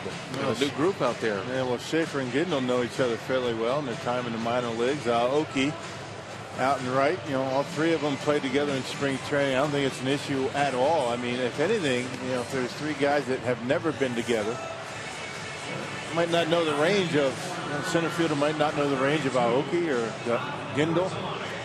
It's not like a new double play combination. I mean, it's not even close to being the same. No problem whatsoever. Probably the bigger challenge is learning the ballpark, learning your home ballpark, and we've seen that with Gindel tonight.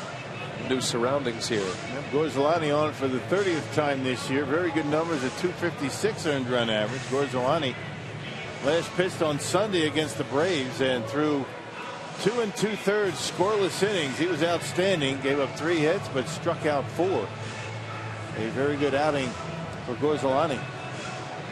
Tough night for Gallardo after he was rolling along on the last road trip in 3 of his starts, unable to get through 5 innings tonight.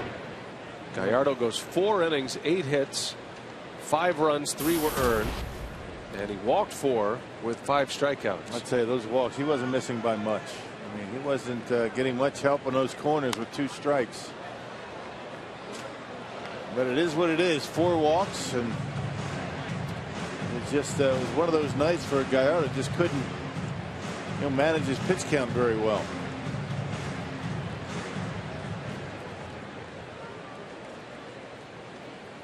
Barney had a double and an RBI against Gallardo, and then it was his fly ball that turned into that double play, that catch by Schaefer, and then the throw to the plate to get Rizzo. That's how the 3rd inning ended.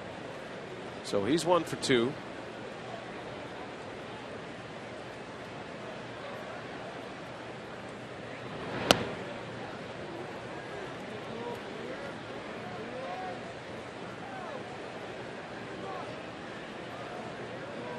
Brewers still having trouble filling out their starting rotation at this point.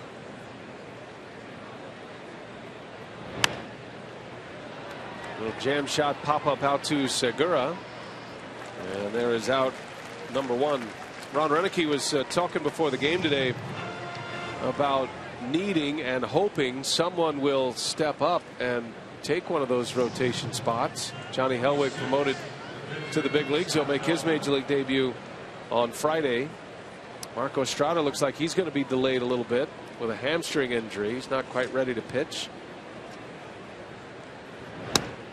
You got Hiram Burgos coming along slowly as well in the minor leagues. I think perhaps speaking indirectly, if you will, to Willie Peralta. He's a guy with so much ability that has been very inconsistent this year, and Brewers need him to iron things out. And tomorrow he gets his shot. Pitched a beautiful ball game against the Braves his last time out, as Gorzolani strikes out Feldman.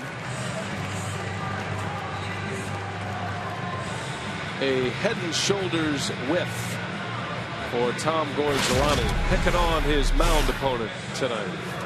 He got him on a slider down and away. 3 strikeouts for Feldman, but I think he'd take it. 3 at bats in 5 innings. That means his offense is doing something for him.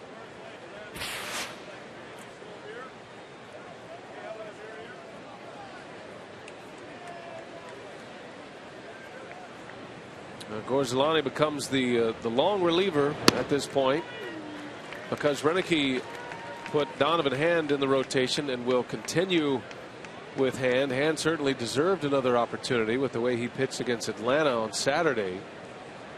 Hand will get the start against the Pirates on Saturday, so that leaves you a little thin in the long reliever role, and you certainly don't expect a long reliever to be needed on a night when Gallardo's on the mound. So this will shake up the plans a little bit as Valbuena singles his 2nd hit, and the 4th time he's been on tonight.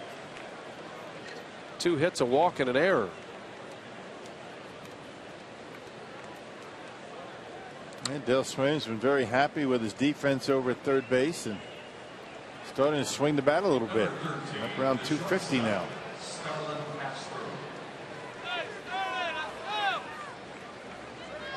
Well, the Cubs had Ian Stewart penciled in as their 3rd baseman. Valbuena won the job. Stewart was sent to AAA and then had some critical tweets. That's a new phrase in the vernacular for you, isn't it? Critical tweets. And the Cubs took exception. Stewart apologized, but Stewart was released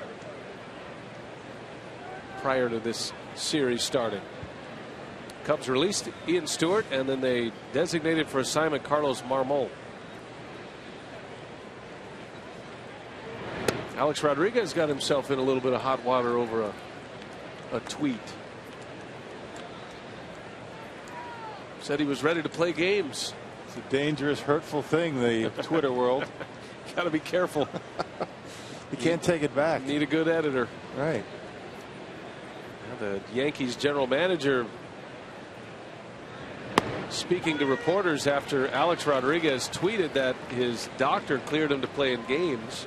That was the surgeon who repaired the hip.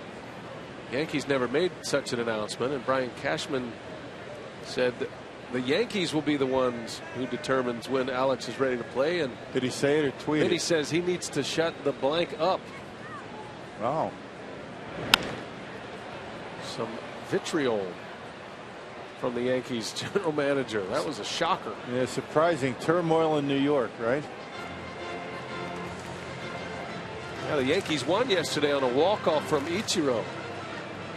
Beat the Texas Rangers, all happy in the clubhouse. Joe Girardi's ready to answer all of his questions about how great that game was, and bombarded with Twittergate from Alex Rodriguez. I had no idea, right?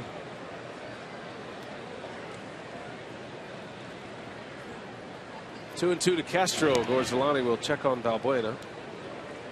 How's your tweeting today? Anything controversial coming up? Not at all. Just some interesting tidbits before the game about today's starters. At Brewers Fan Camp, if you're searching them out. Stuff that I dig out of the game notes. I really don't want to get into the editorial side of the Twitter before the game. You're not dropping any opinions or? No, I don't do that.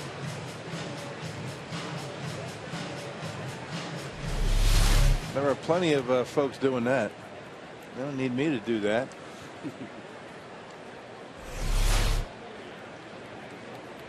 Well, you have 4 hours of opinions up here. Castro hanging in there. Is analysis the same as opinion? I think so. Sometimes I'll throw out an opinion from time to time. You think Pete Rose should be in the Hall of Fame, Rock? Just kidding. Is that analysis? No.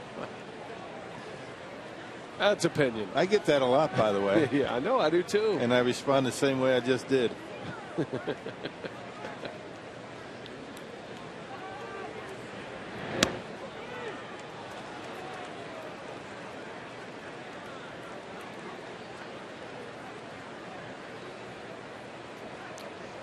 Peanut vendor having a slow night tonight. Doing some juggling. Needs some offense. I didn't think his heart was into that last one-handed juggle. Did you? I don't think he's selling enough. Runner goes, bouncer to third. Ramirez scoops it up and makes a play to end the inning. So a scoreless fifth for the Cubs. 5-2 Chicago Brewers are coming to bat.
Back at Miller Park, roof is open. Beautiful night for baseball. Always a fun time here at Miller Park.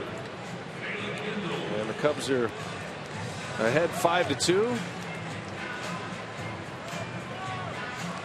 Great time to be in Milwaukee, Wisconsin. Summerfest starting today. We wish all of our friends over at Summerfest the best of luck.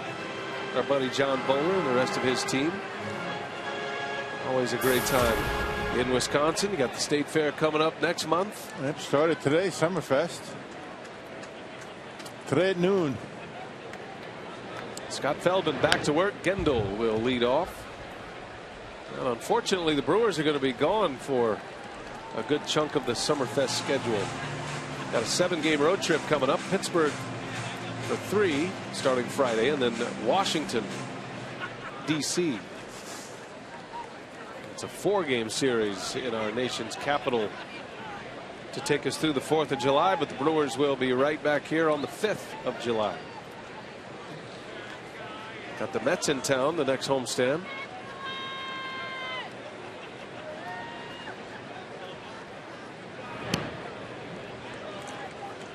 That road trip coming up, then you have a 6-game homestand, then off to Arizona for 4 games, and the All-Star break already. That's a 4-game series against the Diamondbacks, and then the 4-day All-Star break.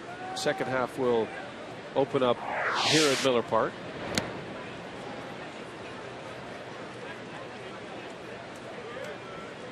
Brewers are 11 games under 500. Goal number 1, get back to 500. Got a lot of work to do that. Sitting at 11 under. Cubs are 13 under, 31 and 44. As Gendel beats that one into the ground, the Gold Glover Barney makes a play for the out. Feldman starting to settle in now. Yeah, starting to get his ground ball outs. Remember the first inning, all fly ball outs, but he's only allowed 1 fly ball out since that first inning. Great to have you with us tonight. Been a sluggish start for Milwaukee, but plenty of time yet. Gorzelani will get an at bat. Renicky trying to get a few innings out of him today. Gallardo started, went just 4, giving up 5 runs, 3 earned. And just didn't have it tonight. His defense didn't help him much. 2 errors and a misplay.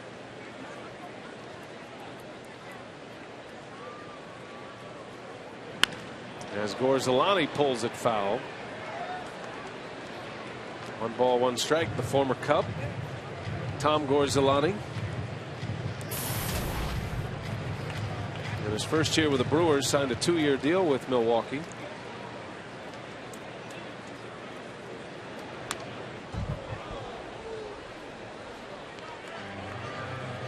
Gorzelani was a starting pitcher for a good part of his early career. A reliever last year.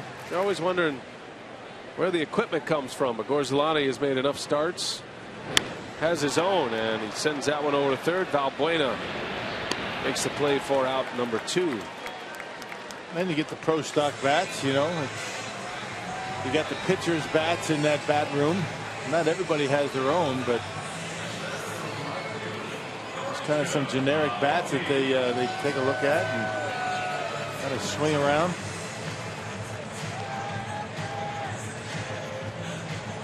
Maybe some of the BP bats of maybe a Segura. And not the gamers. They don't want them touching the gamers. So special spot for those in the in their lockers. Yeah, every player has a bin just down that tunnel from the dugout. There's a little area, an equipment area for bats and helmets. Every player has their own bin full of their own bats, and a lot of players, you know, they may have different kind of bats for different kind of pitchers, or a lot of players use a lighter model bat as you get toward the end of the season or the second half.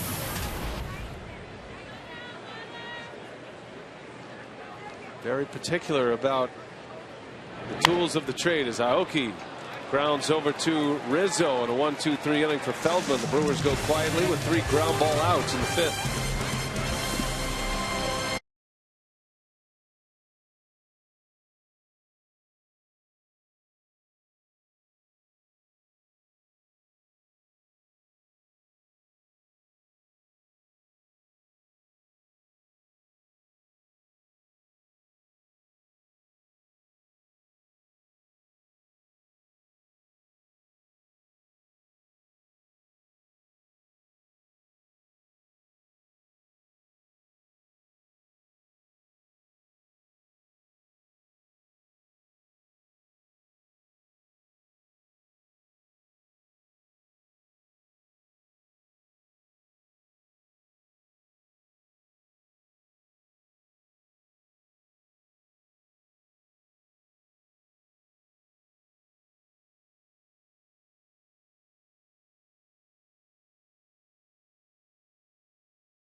Fans, make sure you come out to Miller Park Sunday, July 7th, when your Brewers take on the Mets at 1:10. All fans in attendance will receive a Hank Aaron bobblehead, compliments of U.S. Cellular.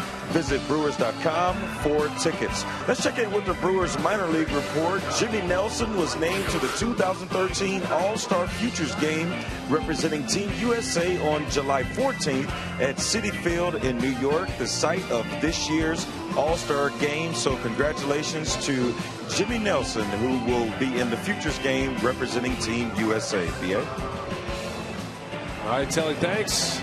And Jimmy Nelson having a good year. That's another guy that we might see in the big leagues soon. Johnny Hellwig ready to make his major league debut Friday, and he and Jimmy Nelson have been making headlines all year in AAA. There have been some good pitching performances down in the minor league. Jimmy Nelson, a 2.79 ERA, but 5-6 record combined between AA and AAA. Tough to string together a lot of wins in the minor leagues. The pitch counts are so closely watched. Right off the end of the bat from Scherholtz. Nice play, Gorzolani, for out number one. And they're watched closely everywhere, but particularly when you're talking about prospects, young arms, and down in the minor leagues. I find it fascinating that some of these minor league pitchers we're hearing about, guys like Taylor Youngman, who won again yesterday in AA Huntsville, and what we heard from Johnny Hellwig today, that these guys are figuring out in the minor leagues to start pitching to contact more. You know, there's such an emphasis on the strikeout in the minor leagues. If you're a big, strong, hard-throwing pitcher, you look at those strikeout numbers, but if you want to win in the minor leagues, you've got to get through innings because of the pitch count situation, and you rarely get to throw more than 100 pitches. And usually around that 80 to 90 range is the comfortable range. And you start pitching to contact like Hellwig said he's been doing this year. He's a guy that throughout his entire minor league career felt like he had to go strike out everybody just to impress the brass up above, and that all changed for him this year. And things turned around dramatically. I mean, he hasn't lost a game since really he was able to hone that different pitching style, the sinker type pitching style, as opposed to trying to blow everybody away. Sinkers and change ups, mix in a breaking pitch. Looking forward to seeing him on Friday. And he'll be matching up against a guy who has burst onto the scene, Garrett Cole, a former first rounder for the Pirates. And that'll be a good one. The Brewers are counting on a lot of these young pitchers in the system to develop and be impact pitchers in the big leagues. And if they hit on a few of them, you don't have to hit on all of them, but if they hit on a few, Brewers have a chance to be very good on the mound for a while with a ton of young talent. And even though Willie Peralta's in the big leagues, I think it all starts with him. He's still only 23 years of age, but this is the guy with the most talent, the most upside, the best stuff. You can just see things starting to develop for him. I mean, still a little bit inconsistent. He'll have a real good start, then one that's not so good. But you know, that's what you have to deal with most of the time when you have young pitching. Gorzolani strikes out Sweeney. Surprised him with a fastball, and Gorzolani with a second K. 2 outs in the inning. Gorzolani with a fastball, and right on that outside corner. This time Paul Schreiber rings it up. And Sweeney knew it.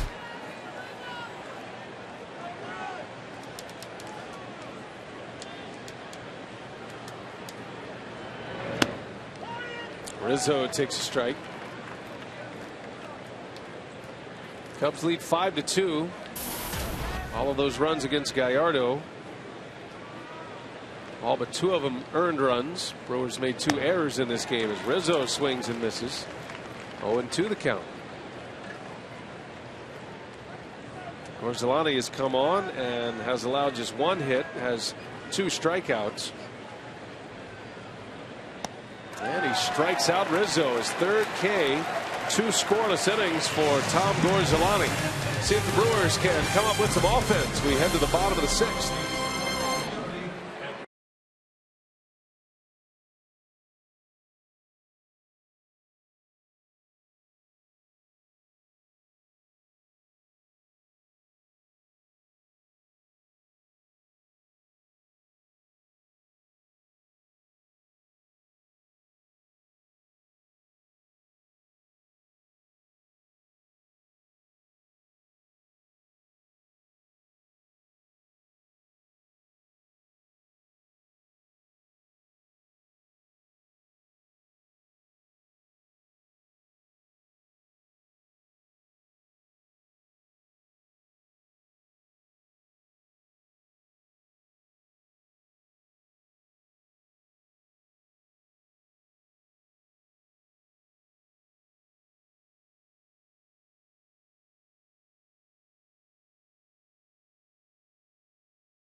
The 20th anniversary of the debut of the Clements Famous Racing Sausages with a special early morning event in North Point Custard.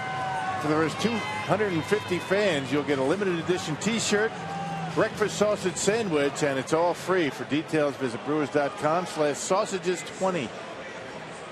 I'm thinking that might be a record time for the hot dog. He was flying. Good job. He's been rallying as of late. We like to see that. Now the Brewers will celebrate one of the most memorable days in franchise history tomorrow. The live debut of the Clements Famous Racing Sausages. It was on the scoreboard first, and then made their debut June 27th, 1993. That's the day they came to life, Rock. Yes, they did. Transforming from animations on the Milwaukee County Stadium scoreboard to live racers. Bigger than life. I was there at County Stadium when it was just a bunch of lights. And look what they've become now. And the smooth segue to the Powerball home run leaderboard. Carlos Gomez with 12 home runs. Hoping to be back soon. If not tomorrow, then by Friday. Segura has 11. Braun still on the disabled list with a thumb injury. I saw Ryan Braun today taking fly balls. He was throwing a little bit, but still not swinging a bat just yet. Injured right thumb. Eligible to come back today. And that's all it can do. It's the first time he's ever been on the disabled list in his career. And it is driving him crazy to be on the DL. And not liking it at all. Of course, nobody does, but Ryan likes to be a part of the good times with this organization. Proud of the way the guys have responded in his absence, though. Trying to help Logan Schaefer right there. Yeah, Braun does spend a lot of time in the dugout during the games working with the young outfielders. Segura back up the middle. Going to be a tough play. Barney fires and no chance. Segura legs one out. An infield hit for Gene Segura extends his hitting streak to 9 in a row. And that adds to his National League leading infield hit total. And not even Darwin Barney able to make that play once it got over Feldman's head. A nice effort by Darwin Barney, but not even close at first base. Segura beats it. Good way to start the inning with an infield hit. Barney, the Gold Glove Award winner last year. That's about as good as it gets over there. That's what makes Segura so good on a 2-strike pitch. Able to get a piece of it and end up with a base hit. Instead of the swing and a miss with a big wild swing, he puts it in play. And he is at first. for Jonathan Lucroy. The Brewers could use a quick strike. They trail by 3. Segura always a threat to run. It'll be interesting to see how Renicky plays the running game with a 3-run deficit. Segura is second in the National League in stolen bases with 23. Leads the league in infield hits with 27.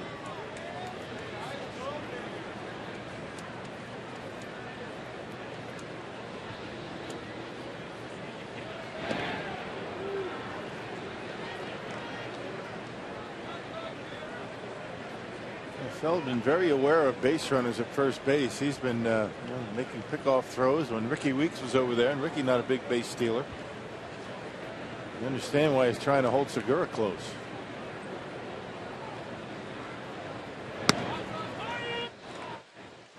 Feldman has made some tough pitches to Lucroy tonight. He's pitched Lucroy about as well as anybody in the lineup. Lucroy lined out in the first inning. And then Feldman struck him out in the third. Then went curveball, then fastball up and in.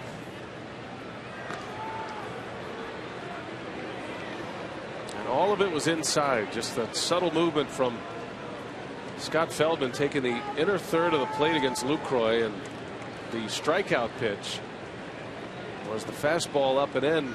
Lucroy maybe thinking breaking ball there, and it tied him up. Looking for a mistake here.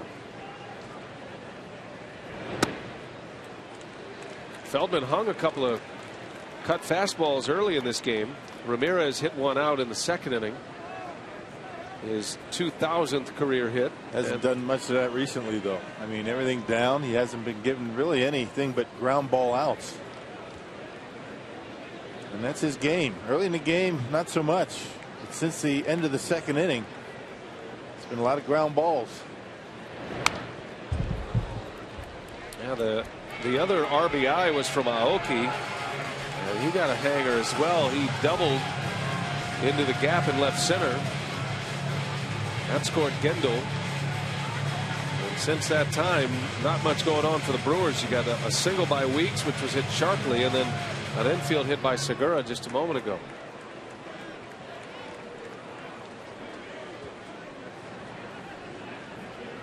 So the Brewers wait him out.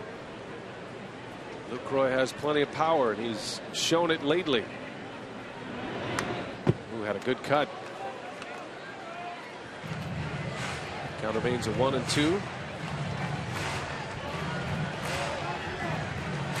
Feldman sinks that fastball down and in. Then he rides the four-seamer up in the strike zone. Very tough thing to do to change that eye angle. That sight line for the hitter. Down with a sinker, up out of the strike zone with a four-seamer.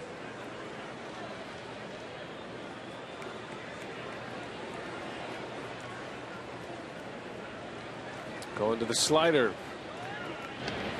Throw to first instead. You see Lucroy's numbers over the stretch of games. He's hitting .366 over his last 28 games. 5 home runs, 25 runs batted in. He's been able to raise his batting average, which bottomed out at .208, 71 points. Segura takes off. Lucroy takes one inside. Throw to second is late. Gene Segura with a stolen base, number 24 on the season, and Castillo looks like he's maybe shaken up a little bit of an awkward throw. Well, that's what it was. He tried to call timeout. And Lucroy doing a good job getting out of the way, because had he got in the way and Castillo hit him, they would have been out. Would have been interference. But Segura had a huge jump, and Castillo did a good job to make it close. He's got a pretty good arm back there. Yeah, he does. You don't really hear much about his throwing arm, but it's a good one. He picked off Logan Schaefer yesterday at first base, throwing behind the runner. Now Lucroy with a chance at an RBI here. 2-2, and Lucroy breaks his bat, pulls it foul. Well, Feldman steps off here. He's got Segura easy. Look at him. I mean, big lead. He's got a walking lead, and still Castillo makes it relatively close out there on a curveball.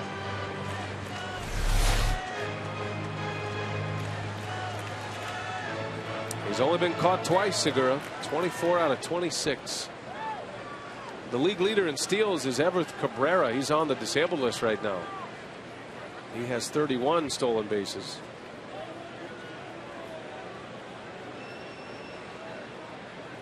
Five to 2 Cubs. Lucroy and a 2-strike count and a little soft ground ball to short. Castro low throw and out is the call. Rizzo dug it out. Nice play by the Cubs first baseman for the first out of the inning, but Segura does advance. Yeah, that's a good at bat for Jonathan Lucroy. Completely full with that breaking pitch, but he's able to get a piece of it and end up getting Segura over to third base with less than 2 outs. And one of the reasons why Starlin Castro got yesterday off was his defense. Before his day off yesterday, he had made 7 errors in his last 11 games. Almost threw one away there. That's a heck of a play by Anthony Rizzo. That was a tough hop, wasn't it? Rizzo secures the out, saves the error, and now Ramirez up with Segura at third. Aramis homered in the second inning. That'll be a great memory for him. Career hit number 2,000 and Powerball home run number 5 for Ramirez. Does it against his old team, the Cubs, and Gorzelani made the catch with his hat to preserve the ball.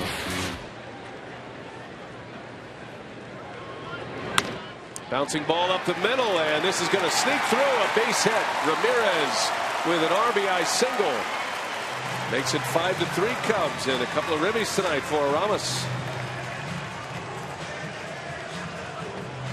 For the speed of Gene Segura once again plates a run, an infield hit, a stolen base. Lucroy gets him over and Ramirez gets him in, and a good at bat by Ramirez, shortening up and just putting it in play. Man at third base, less than 2, and the Brewers get the run. Speed of Segura pays off, and it's 5-3 now. Still just 1 out. Ramirez at first, and it'll be Juan Francisco.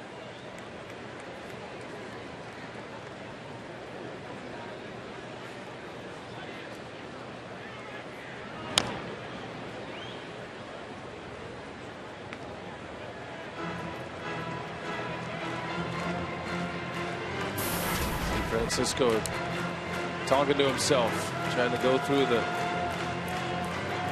lessons, the training that he's been going through with that swing. Stay quiet with the upper half except for the hands. Slow down the movement with his upper half.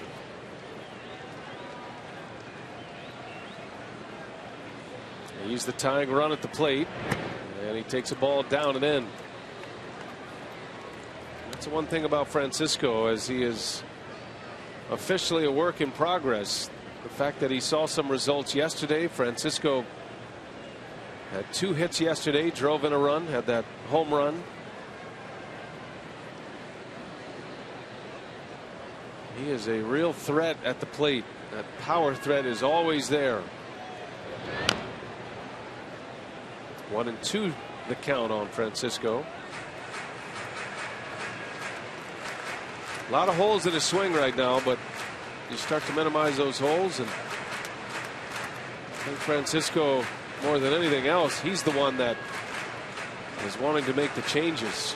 You can have every coach tell you to make changes, but until you buy in, it just doesn't happen.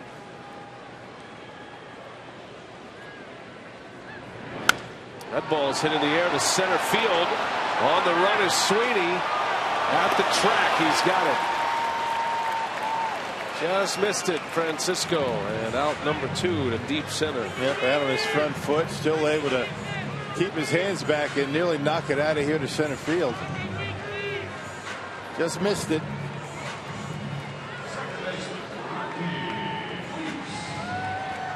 So 2 outs. Feldman still has Ramirez at first, and here is Ricky Weeks.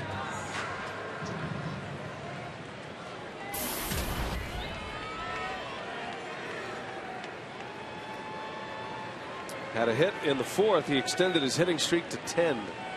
His career high 10-game hitting streak.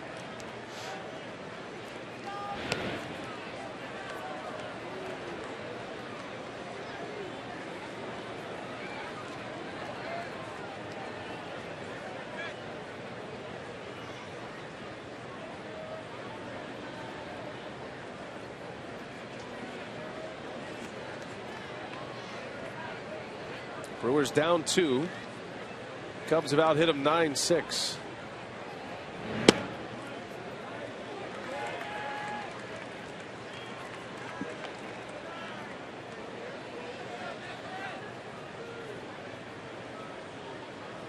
Tom Gorzelani giving the Brewers 2 scoreless.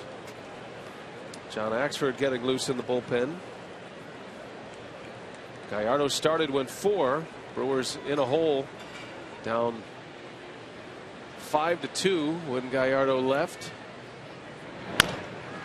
Bouncer to Castro, and he'll go to second for the out. The inning is over, but the Brewers get a run. They pull within a pair. Aramis Ramirez with his second RBI. It's 5-3 Cubs.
Sports Wisconsin is brought to you by the Wisconsin Lottery, reminding you to please play responsibly.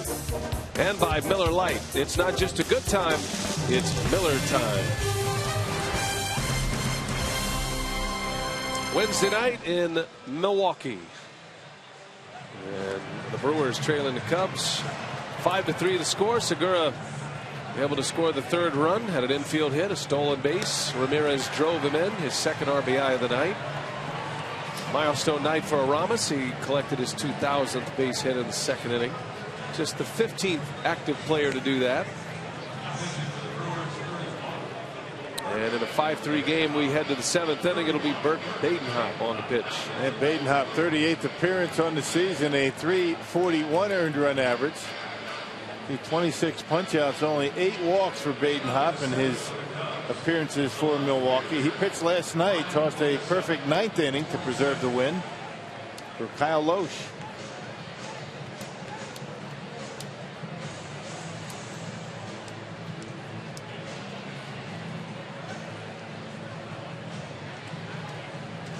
Badenhop's spot in the batting order due up third in the 7th, so just a 1-inning outing for Badenhop tonight. Pitched an inning last night. Worked a scoreless ninth. Brewers won 9-3 last night. Out hit the Cubs 11-8. Got home runs from Weeks and Francisco. Ricky hit 2 of them. And they're trying to make this a winning homestand with a victory tonight. The Brewers took 2 out of 3 from Atlanta. and hoping to take game 2 here tonight against the Cubs. So the Pirates remain hot. Pittsburgh beat the Mariners today by a final of 4-2. Vin Mazzaro got the win. This was a day when they used Melanson to close the game, protecting Grilli, and he notched his second save. The Pirates have won 6 straight games. And then they have tomorrow off, and then hook up with the Brewers at PNC Park. Hey, Melanson's pretty nasty himself. Yeah, they have a great bullpen, don't they? Yes, they do. Well, the Astros are hosting St. Louis tonight. Houston has a 4-3 lead in the 8th inning. If Houston hangs on to win that game against St. Louis, the Pittsburgh Pirates would be in a tie for first in the National League Central. The 2 best records in the National League, Cardinals and the Pirates. That's a base hit by Bogusevic. His first as a Cub, and a leadoff runner is aboard.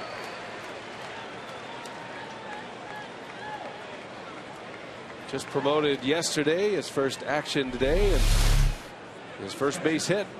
Baden Hopp got his ground ball just out of the reach of Francisco and into right field. So a leadoff base runner for the Cubs.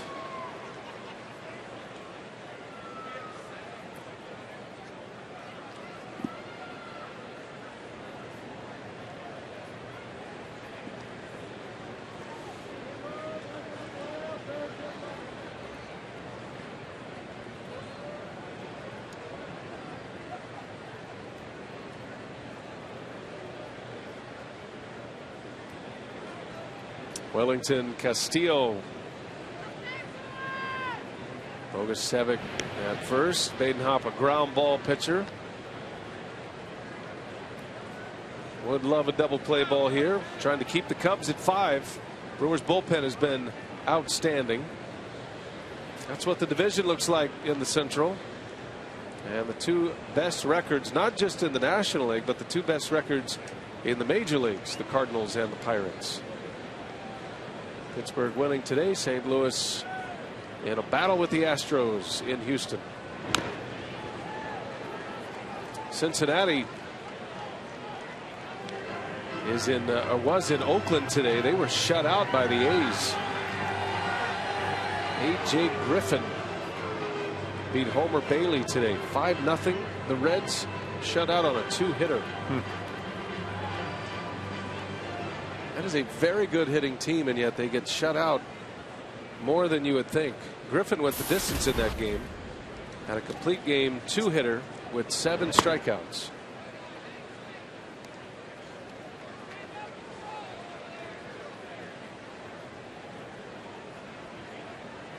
Yeah, 5th time they've been shut out, Cincinnati.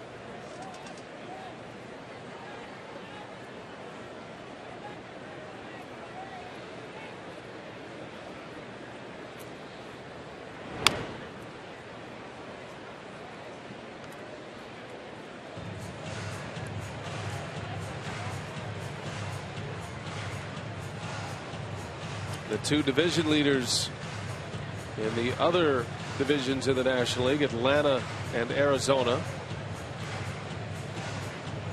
Braves have bounced back with a couple of wins in a row. They're tied with the Royals tonight, 3-3.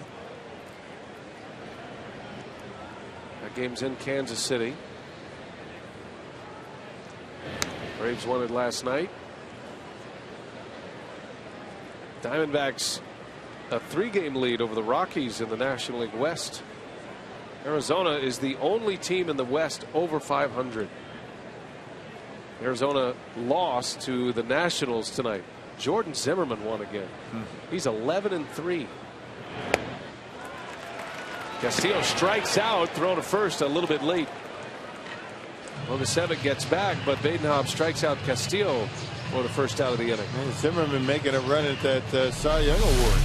I mean, 11-3, and still got some time before the All-Star break. The Wisconsin native, Jordan Zimmerman. Talk about a guy bouncing back from surgery in a big way. They must have put a hot ligament in that elbow. He's 11-3 with a 2.28 ERA.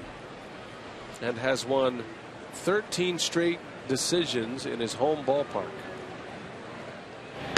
Brewers will see Zimmerman of the Nationals next week in a 4-game series.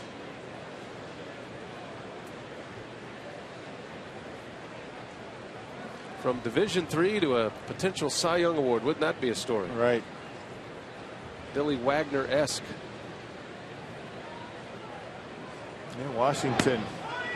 Runner takes off, throw to second, not in time. Bogusevic swipes second base. Pitch was called a strike, but the steal takes the Brewers out of a double play chance. Man, not a very big lead, a decent jump, but Lucroy's throw a little bit low.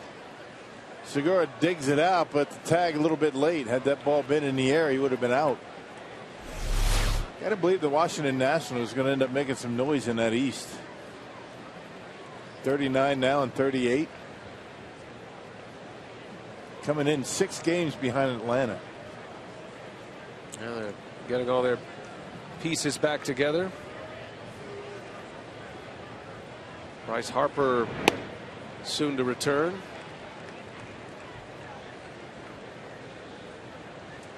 There's Bourbon on deck at the pitcher spot, due up.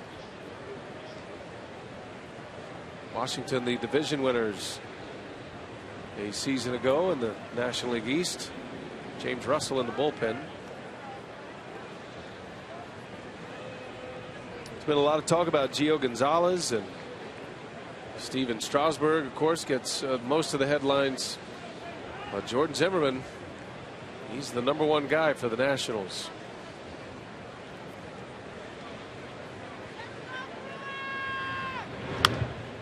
It's a pop-up, foul territory, and Francisco makes a catch for the second out.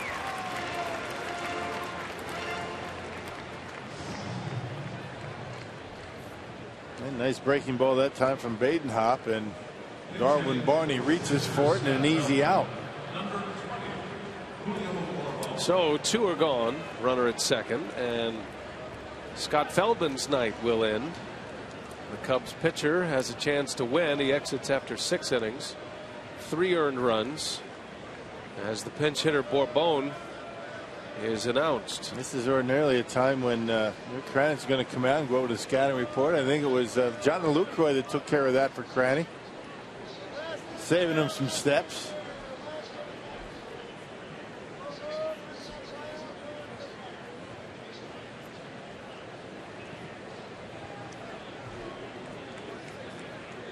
Bourbon 5 out of 26 as a pinch hitter this year. He's up there with 2 outs. Big out for Badenhop. We keep the Cubs at 5. Got the bottom of the order coming up. There'll be a pinch hitter. It'll be Schaefer, Gendel, and then a pinch hitter, and then back to the top, get something going. I think the Cubs right now feeling like they have left a lot out there. Rizzo did have the big 2-out 2-strike hit that drove in 2 runs in the 4th, but twice tonight the Cubs have left the bases loaded. Yeah, 2 for 11 so far with runners in scoring position. They were 1 for 10 last night. They've stranded 9 tonight. Dale Swaim and Jamie Quirk. The breaking ball that missed. 2 balls and a strike now on Bourbon.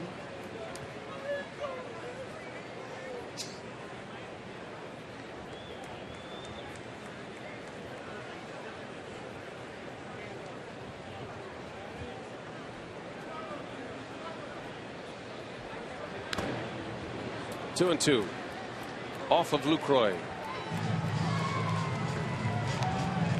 I wish they kept track of foul balls received from the catching position. Hits taken, you mean? Shots taken. I like it. It's like a hockey, you know, they talk about hits delivered. And here's one. I don't have any data to back this up, but I'm just going to say Lucroy is the league leader in that category.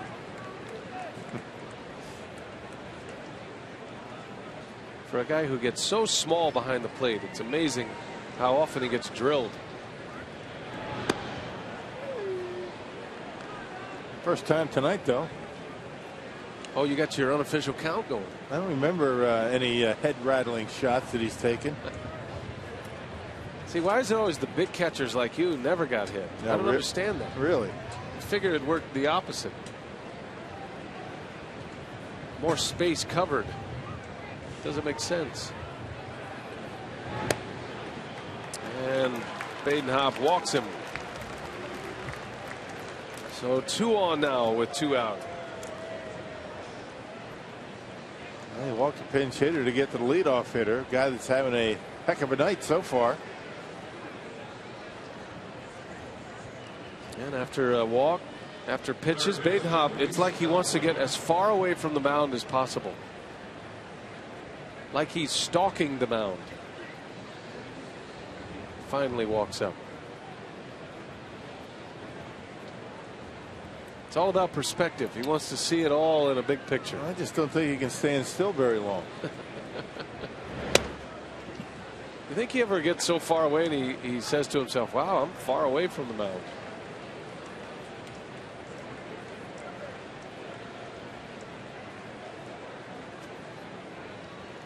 As if the mound is, you know, like a hot lava to minimize your time on the mound. Keep going. Checking his shoes. They're on fire. You're doing well. Keep going. It's like walking across those hot rocks, you know, barefooted. You ever done that? No. No, I've never done that. And just in case you ask. Broken bat bouncer. And Weeks will make the play. And now Badenhop can get as far from the mound as he wants. He puts up a 0. He holds serve. Nicely done. 5-3 Cubs.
Fans go up and down I-94 for this rivalry, and even the players have been known to switch sides throughout their careers. So tonight on our AT&T Twitter poll, we were asking Brewers fans, who is your favorite former Brewer on the Cubs coaching staff? Rock called it. 49% said Dale Swaim. 36% said Rob Deere. And Rock, both of those guys played a huge part in that infamous Easter Sunday win for Team Streak. What do you remember from that game? Well, Rob Deere hitting that big home run to tie it up off of Greg Harris, who was actually ambidextrous. He could throw both sides. Throwing as a right-handed pitcher at that particular time. Deere bucked the wind and hit one out. And Dale Swaim won it with one in the bullpen. 1987, one of the great moments. 12 in a row made it.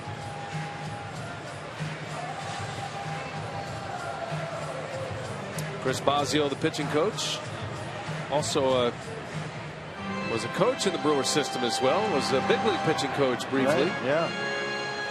Boz, one of the feistiest guys I played with. I mean, he wanted to win, and he'd do just about anything to win. As James Russell takes over here for the Cubs. 36th appearance for Russell. Aoki drops a bunt down. It's a good one. The throw to first in time. What a play as Schaefer, I beg your pardon, dropped the bunt down. And an incredible play by Castillo to get the speedy Schaefer at first. Yeah, very close. A good idea by Schaefer just to get that tying run to home plate. Trying to bunt. Wow. An off-balance throw by Castillo. I mean, that was a nice bunt. Deadened it nicely. But look at the play, and able to get him by an eyelash. Yep, got him. Good call over there at first base. Well, that was close. That was a great play by the Cubs catcher. He's been impressive in this series. Calls a good game, blocks the ball. He's got a good arm. Yuni Betancourt is pinch hitting for Caleb Gendel.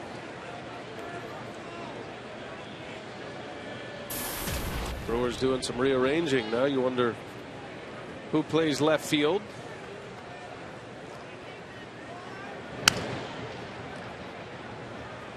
Probably throw Uni out there, right? We got Jeff Bianchi, who is on deck. He'll hit for the pitcher. He's another option to play in the outfield. Yep. He's been playing some outfield in the minor leagues. Yep. But Betancourt has spent a little time in the outfield as well. And Renicky taking a chance at some offense here at the bottom of the order. Because Aoki and Segura are so good at the top of the order, and that carries down to Lucroy even tonight. He's hitting third. If you can get any production from the bottom of the order, that could bode well for Milwaukee. So Gendel is out, playing the matchup here with Betancourt.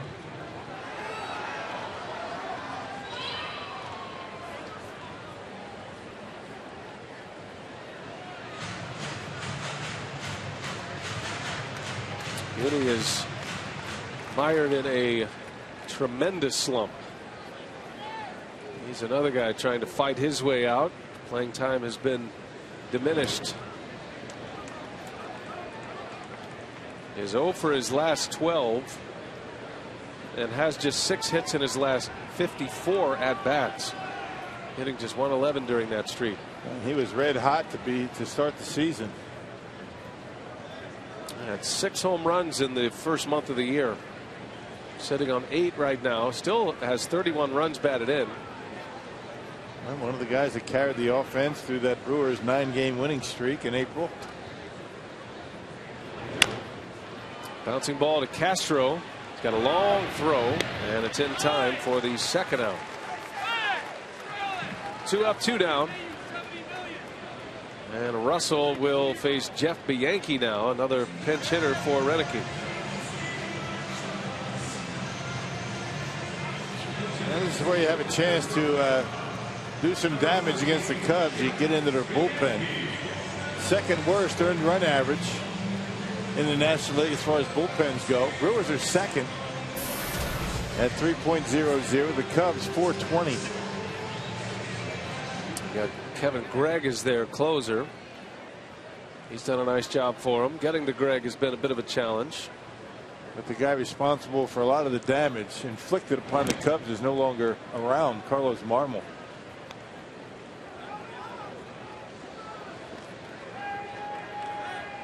A lesson on how fast a player can fall. Marmol, one of the game's best closers at one point. Most intimidating closers. Yankee grounds to Castro, and that'll be an easy inning for James Russell. Retires the Brewers in order. Who plays left field? We'll find out when we come back.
man in left field. He's played just 2 innings of left field in 1 game in his entire career. That was earlier this season. And he is the one who heads out there as we head to the 8th inning. And the new pitcher for the Brewers is Donovan Hand. He's scheduled to start on Saturday. Guessing this would be normally his side day, so he's doing it in a game. And trying to get an inning out of him. And 10th appearance, he did make a start back on the 22nd against the Braves. Threw very well. Almost got through the 5th to qualify for a win through 4 2/3. Got a nifty 2.5 earned run average. Yeah, he's hoping to get through this 8th inning. Never know. Hand looking for his first big league win. The Brewers, a potential comeback tonight could give him that. He'll have to go through the heart of the order, though. Castro, Shearholtz, and Sweeney due up if anybody gets on Anthony Rizzo.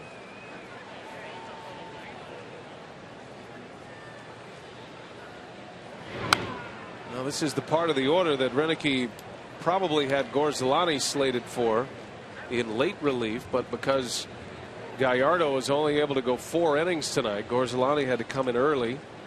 2 scoreless for Gorzolani. And that forces Hand back into the bullpen tonight. And a bouncer. Oh, what a play. Ramirez, can he finish it off? The throw is in time. Wow, nice. Well, he's showing good mobility. Able to stay on his feet. And what a play by Aramis Ramirez with that bad leg, that bad left knee. Check it out. Stays on his feet and gets off a quick throw and right on the money. Well, that is a long throw from the back corner of the dirt. Just gets Castro. Nicely done. And the throw is the easiest part of that play. Getting on the backhand and staying on his feet. So 1 gone, and here is Shearholtz now. Bouncer to second. Weeks will make the play for out number 2. Well, time for a look at our Ho Chunk Gaming text question tonight. Do you think a pitcher ultimately wants to start over pitching in relief? Kip in Milwaukee. I think most of them do. I think most of the guys in the big leagues, except for perhaps closers, are starters in the minor leagues at some point. Whether they're able to develop a 3rd or 4th pitch will determine normally and whether they're going to start or pitch out of the bullpen. Most guys want to start. That's how they began their careers.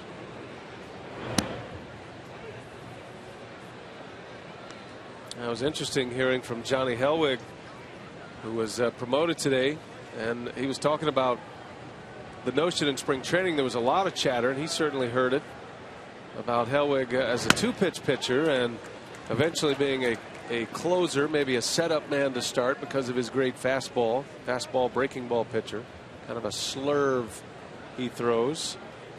But he worked hard to develop a changeup this year, and he said that pitch has really set him apart, and now the Brewers not thinking at all about him in the bullpen because of that 3rd pitch. That usually changes things for a pitcher. And that many can get by with 2. Not many starters can do that.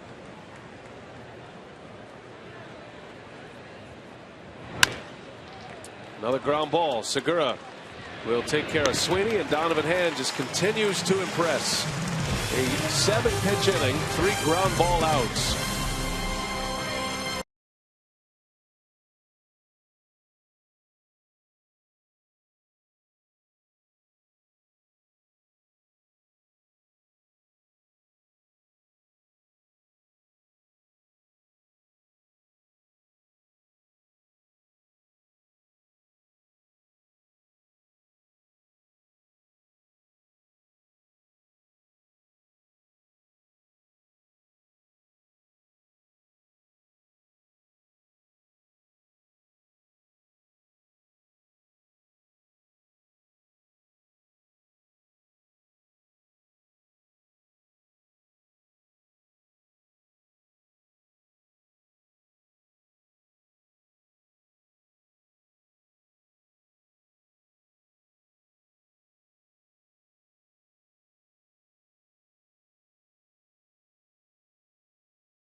now. Donovan had a nice job in that top of the 8th inning. We're getting set for Brewers Live postgame on the way.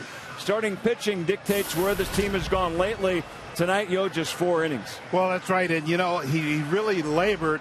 Wasn't getting a lot of calls. I don't know if his stuff he was just missing. So I thought he had pretty good stuff, but he wasn't getting those close calls. Well, our Marshfield Clinic shining moment tonight goes to Aramis Ramirez easily for reaching the 2,000 hit club. Big milestone for Ramirez against his old team, and it turned out to be a home run. So good to see the power back, and congratulations to Aramis Ramirez tonight. We'll cover it all. Brewers Live postgame on the way. Brian? All right, Craig and Davey, thanks. Ramirez with 2 hits tonight, 2 runs batted in. James Russell back out there as we head to the bottom of the 8th, and Aoki leads off. Nori tonight at the plate has a double and an RBI, presented by Wendy's. Drove in the second Brewers run in the 3rd inning, and been zeros ever since as Aoki shoots one to the opposite field. A base hit for Nori, a 2-hit game, and that will bring the tying run to the plate. Amazing how Aoki is able to hang in there against left-handed pitching. Coming in as a .333 hitter against lefties. That's Nori's 36th hit against a left-handed pitcher this year, and doing it pretty much that way right there. Taking that pitch and just serving it into left field. Nobody does that better than Aoki. Aoki actually among league leaders against lefties. So Swaim's going to make the change here with Segura coming up. We'll take a timeout.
Our game summary brought to you by Toyota. Aramis Ramirez, a couple of hits tonight. He's driven in 2 runs, had a home run in the 2nd inning tonight. His 2000th career major league hit. Yovani Gallardo struggled tonight. He had a string of 21 consecutive innings without an earned run snapped tonight. It ended up at 22, but he gives up 5 runs, 3 earned in 4 innings.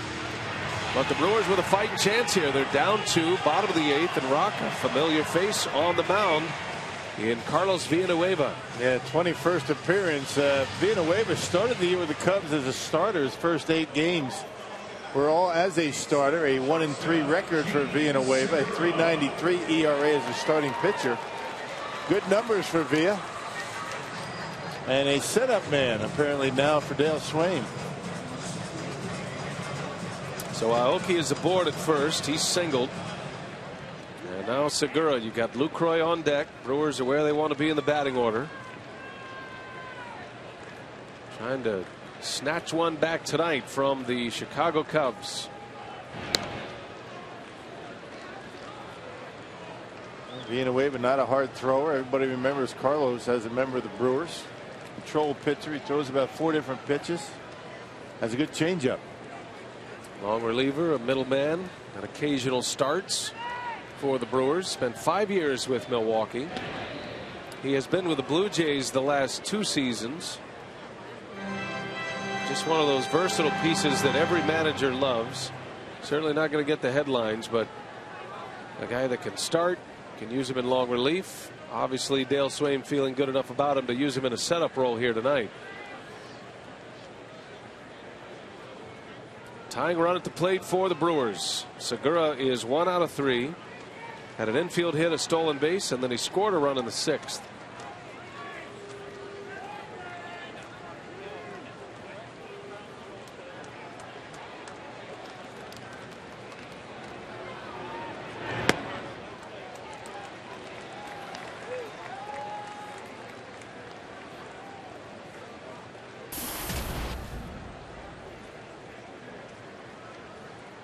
Villanueva, after a successful run in Toronto last year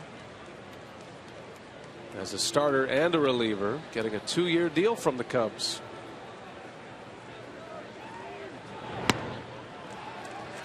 Two balls, no strikes.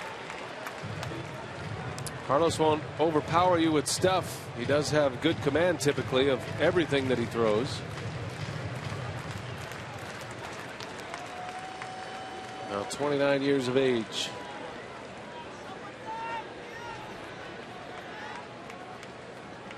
Segura's got the count where he wants it, looking for something to drive. Into center field, backing up on it is Sweeney, and there is out number 1. Aoki tags and stops. Retreats to first base. That's exactly what Villanueva does. He gets you on the end, down on the handle just a little bit, not overpowering, but you go up there, you get in that bat, you go back in the dugout, you feel pretty comfortable. But when Carlos makes his pitches, it's called a comfortable loafer. You feel good up there, but just don't square him up. Our Feltco All-Star voting update. All-Star game exclusively on Fox July 16th to see where Segura, Gomez, and Braun rank at the last voting update. Segura 3rd among National League shortstops behind Troy Tulowitzki and Brandon Crawford of the Giants. All right, here's Lucroy now. And Aoki takes off. Lucroy lets him run from the knees. The throw is late. Aoki in with a stolen base. Well, Barney did a good job to keep that one in the infield. Stolen base for the Brewers. Aoki, his first of the night. He and Segura with steals tonight. Yeah, that's the risk you take when you throw from your knees like that. If you don't get on top, you have a tendency to have that ball sail to second base, ends up in right field. Yeah, Barney, the Gold Glover, able to make a nice play to keep it in the infield. Second stolen base of the night for Aoki. He stole 3rd in the 3rd inning. And wow, Castillo missed the baseball. Looks like he might have got crossed up, and Aoki will end up at 3rd base. That's as bad of a cross up as you'll find. Looks like he's going down to try to block the ball.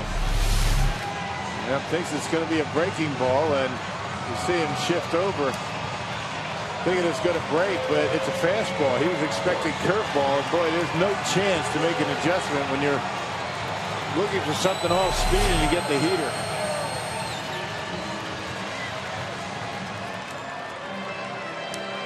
A pitch went wrong. He would pass ball. Yes. Pass ball. That's a big one. Aoki now at 3rd base with 1 out. Lucroy.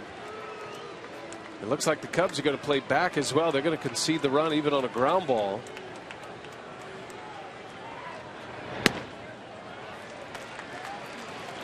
Well, this is a spot where you have to cash in offensively. Down 2 in the 8th. Cubs essentially giving the Brewers a run on a ball in play. They would come in if it was the tying run at 3rd base. I mean, you don't want to open yourself up for a big inning. And Lucroy sends this one to shallow left center. Aoki cannot tag, and the 2nd out. Oh, that's too bad right there. 3-0. Villanueva gave him a breaking pitch, and Lucroy popped it up. Gave him the green light, 3-0, and didn't get a very good swing at it. Oh, that hurts. No chance. Aoki's going to challenge the arm of Bogasevic. Has a very strong throwing arm. And here is Ramirez now. Well, those are the kind of at-bats that will drive you crazy. Now we'll see if Ramirez can pick him up. 2 outs, runner at third.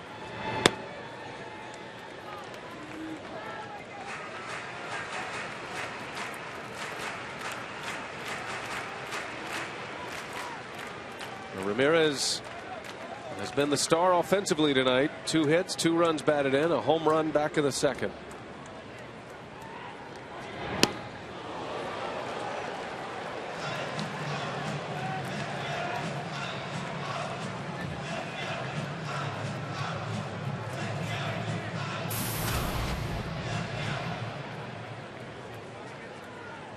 And when the hitter wants to gear it up, Villanueva is the master at slowing it down.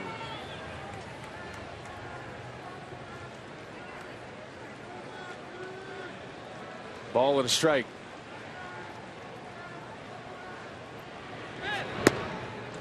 Goes to 2-1. Inning started with a single. Aoki stole second, went to third on a pass ball. Ready to run in case a pitch gets to the screen. Tying run at the plate in Ramirez.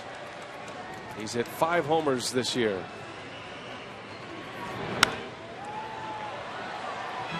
Two and two.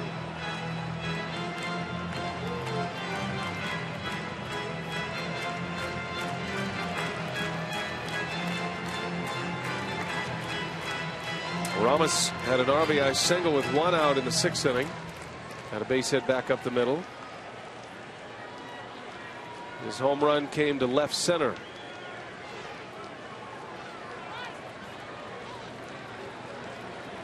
Two balls, 2 strikes. Villanueva from the stretch strikes him out. Oh, the Brewers come up empty in a spot they had to get a run.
May not be reproduced or retransmitted in any form, and the accounts and descriptions of this game may not be disseminated without express written consent of the Brewers.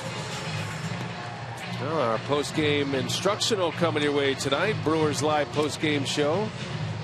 And in tonight's post-game instructional, we look at... You know, I got my dad in town. Oh, Pete. You know, Pete's in town, my dad. And, Principal Pete. We're going to go down in right field, Davey, my dad, Pete, and I, and we're going to talk about, you know, what it's like to be a dad and having a kid that's young and going through the ranks, in baseball and ultimately in the big leagues. I thought that would be something that would be cool to hear from Dad. A little story time with Pete. We're just gonna, just tell some tales. I love it. Well, we're looking forward to that. Hopefully, it's going to be a good news Brewers Live postgame show. The Brewers are down a pair.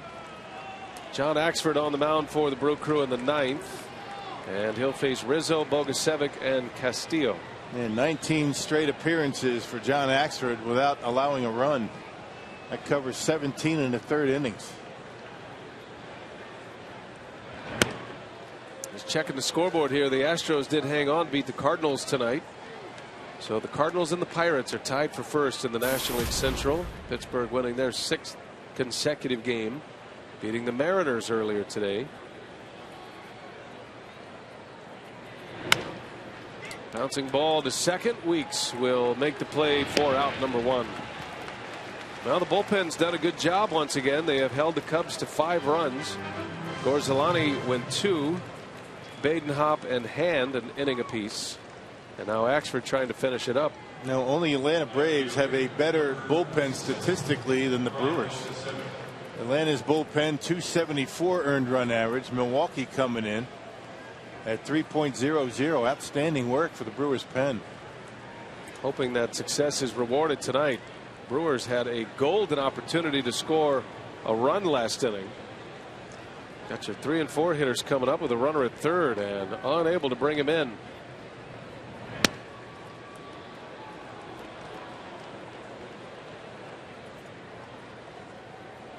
Bogusevic in his first game as a Cub has a hit.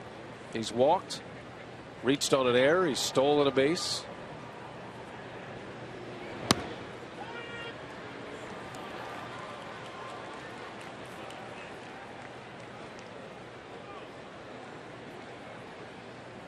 Brewers are back at it tomorrow. It's a day game here, a matinee at Miller Park. On the air at 12:30 for Brewers Live. Willie Peralta against Matt Garza.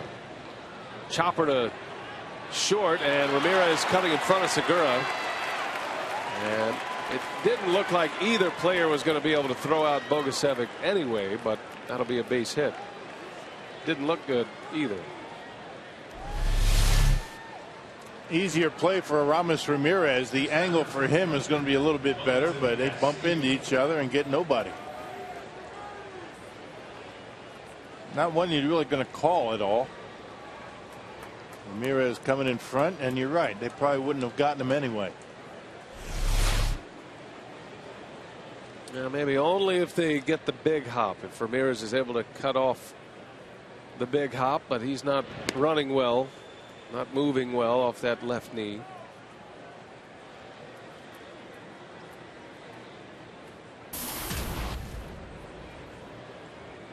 Castillo with 1 out. Brewers have had a rough game defensively tonight. There's been a gem tonight by Schaefer. He threw out Rizzo at home plate.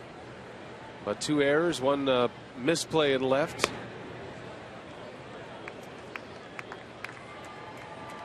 Weeks and Gendel with errors tonight. And one of those nights, Gallardo didn't have a good night at the park, lasting just 4 innings.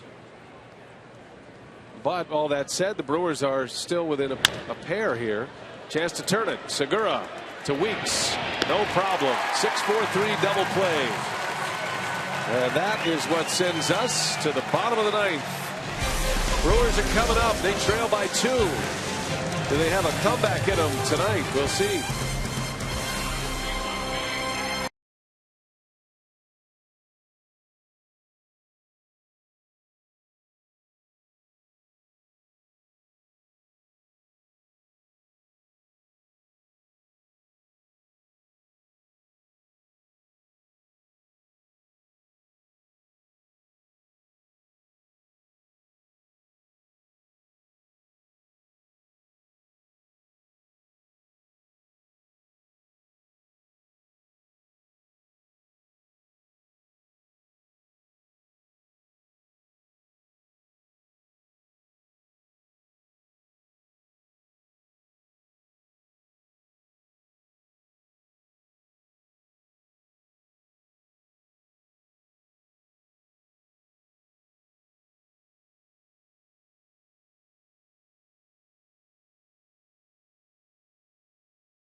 For the Brew Crew tonight, trailing by 2, 5-3 Cubs.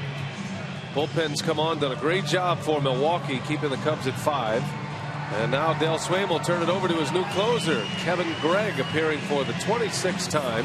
And Rocky's a perfect 11 for 11 in save opportunities this year. And he's going to work away for the most part. He signed a minor league contract with the Cubs on April 15th after the Dodgers released him. So he is a good story for these Chicago Cubs. A 1.11 earned run average. You can see more strikeouts than innings pitched. And he's only allowed the 1 home run. Very rarely walks a batter. It's the way the game goes, isn't it? We saw a lot of Gregg this spring with the Dodgers in Glendale. And Los Angeles is off to this terrible start. And one of the areas that they need to recover or try to make a trade for, if they're going to get back in it, is bullpen help. And yet here's a guy who was with the Dodgers and released and saving games for the Cubs at a very successful rate. You never know. Hey, he's got over 150 career saves. He's been a good one over the years.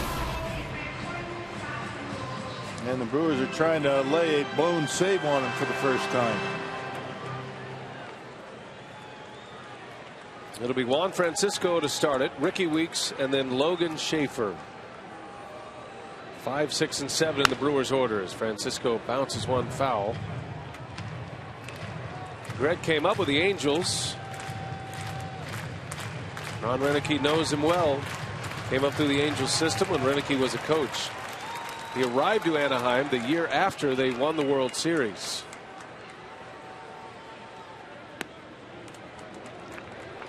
Ended up closing for the Marlins. Had a 32 save year with the Marlins in 07. He saved 37 games with the Blue Jays in 2010. He spent the last 2 years with the Orioles. Francisco rips one out of here. Juan Francisco makes it a 1-run game like a lightning bolt out of here. His second homer in as many nights. And it's 5-4 Cubs. Well, the story of his home run last night was the hang time, and maybe the story of this one was the lack of hang time. Yep, he got a splitter that stayed up in the strike zone and knocked it on out of here on the line. There it is, the splitter. Tumbling, but stays up, and Francisco belts it on out of here. Didn't take long to get that one out of the ballpark. That one took just over 3.5 seconds to go out. A little less than half the time his rainmaker went out last night.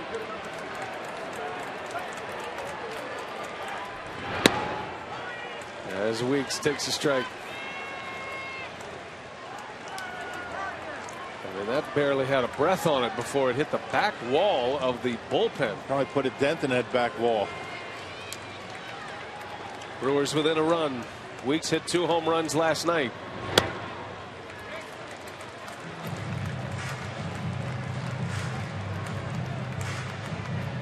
Gregg was a Cub back in 09. And it did not go well for him that year. Hired to be the closer at 23 saves, but an ERA at 4.7. Round 2 with the Chicago Cubs.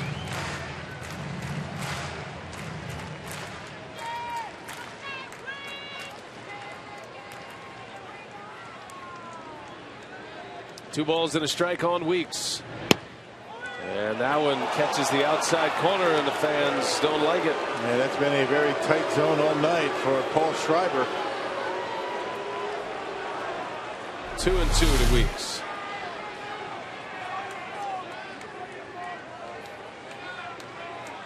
Right at the bottom of the strike zone, according to Fox Tracks. And that one misses down and in. Close pitch. Ricky taking a chance. And now the count goes full, and you know Gregg does not want to put a runner on here, which would be the tying run. Let's see if Weeks can get one to handle. A long ball ties it up. 3-2 pitch, and Weeks fouls it off. Yeah, pretty much the same spot, but Ricky wasn't going to let that one go by on a 3-2 count. That home run by Francisco, just the second home run allowed by Greg this year.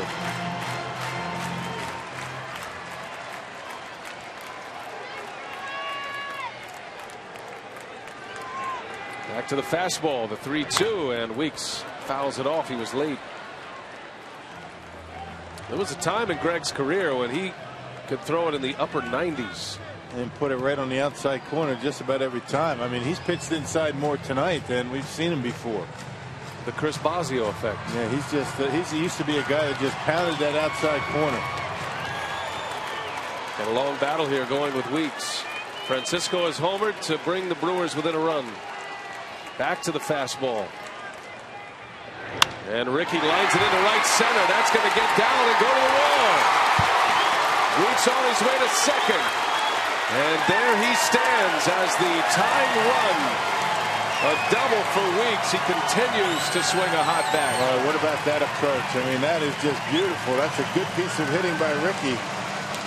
Fighting off a tough pitch in on him. Greg goes back outside, and he just hits a rocket out into the gap in right center.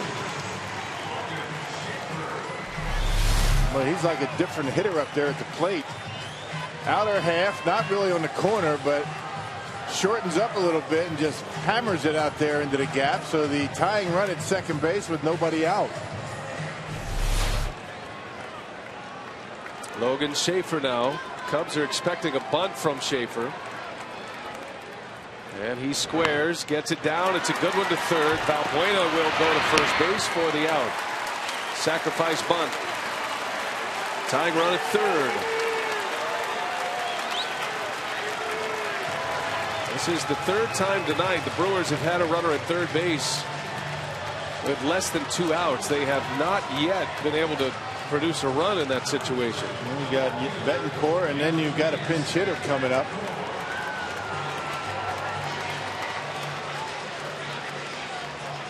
And Dale Swaim on his way out. He knows all too well about Ron Renneke and that suicide squeeze. As a matter of fact, Dale Swaim uses the squeeze bunt quite often himself because of it.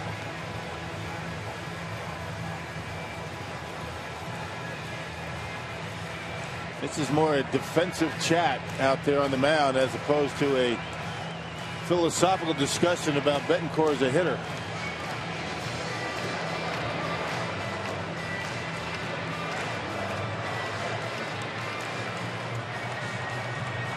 Well, it's a beautiful part of the game. Redemption. Betancourt has struggled mightily at the plate, but he is up in a big spot right here. Tying run at third base, 1 out.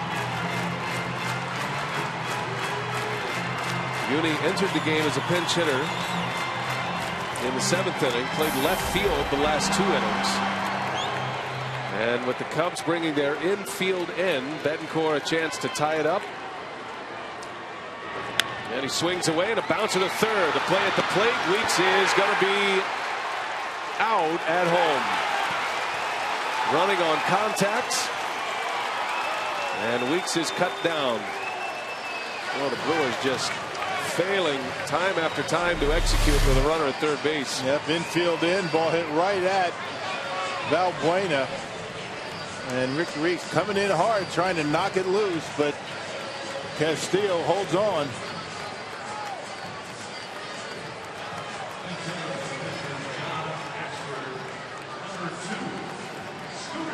Well, with 1 out, you go on contact, and that's what Ricky did. That ball's hit either way to either side of Valbuena. It's a much more difficult play. 5-2 on the putout. 2 outs in the inning. Now the Brewers down to their last out. And Scooter Gennett will pinch hit.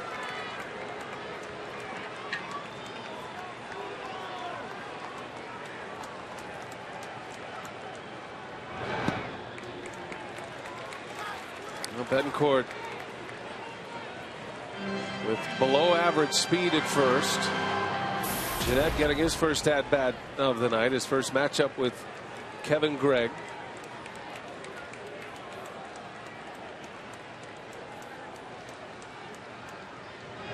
And Jeanette sends out in the air, deep right field. Back is Sherholtz with room, and the ball game is over. The Brewers come up a run short. Jeanette almost made a memory. One of those nights the Brewers will be kicking themselves. 3 times had a runner at third base, less than 2 outs, and could not score any of the 3. And they lose by a run. Almost knocked that one out of here. Just a little bit down on the end, but the Cubs end up taking this one here tonight. Feldman beats Gallardo. Greg is 12th save. Cubs win 5-4 as we send it out to Craig Cashon.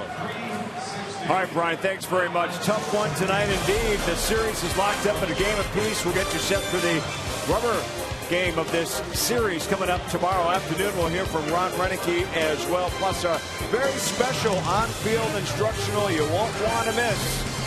Stick around. Brewers Live is on the way.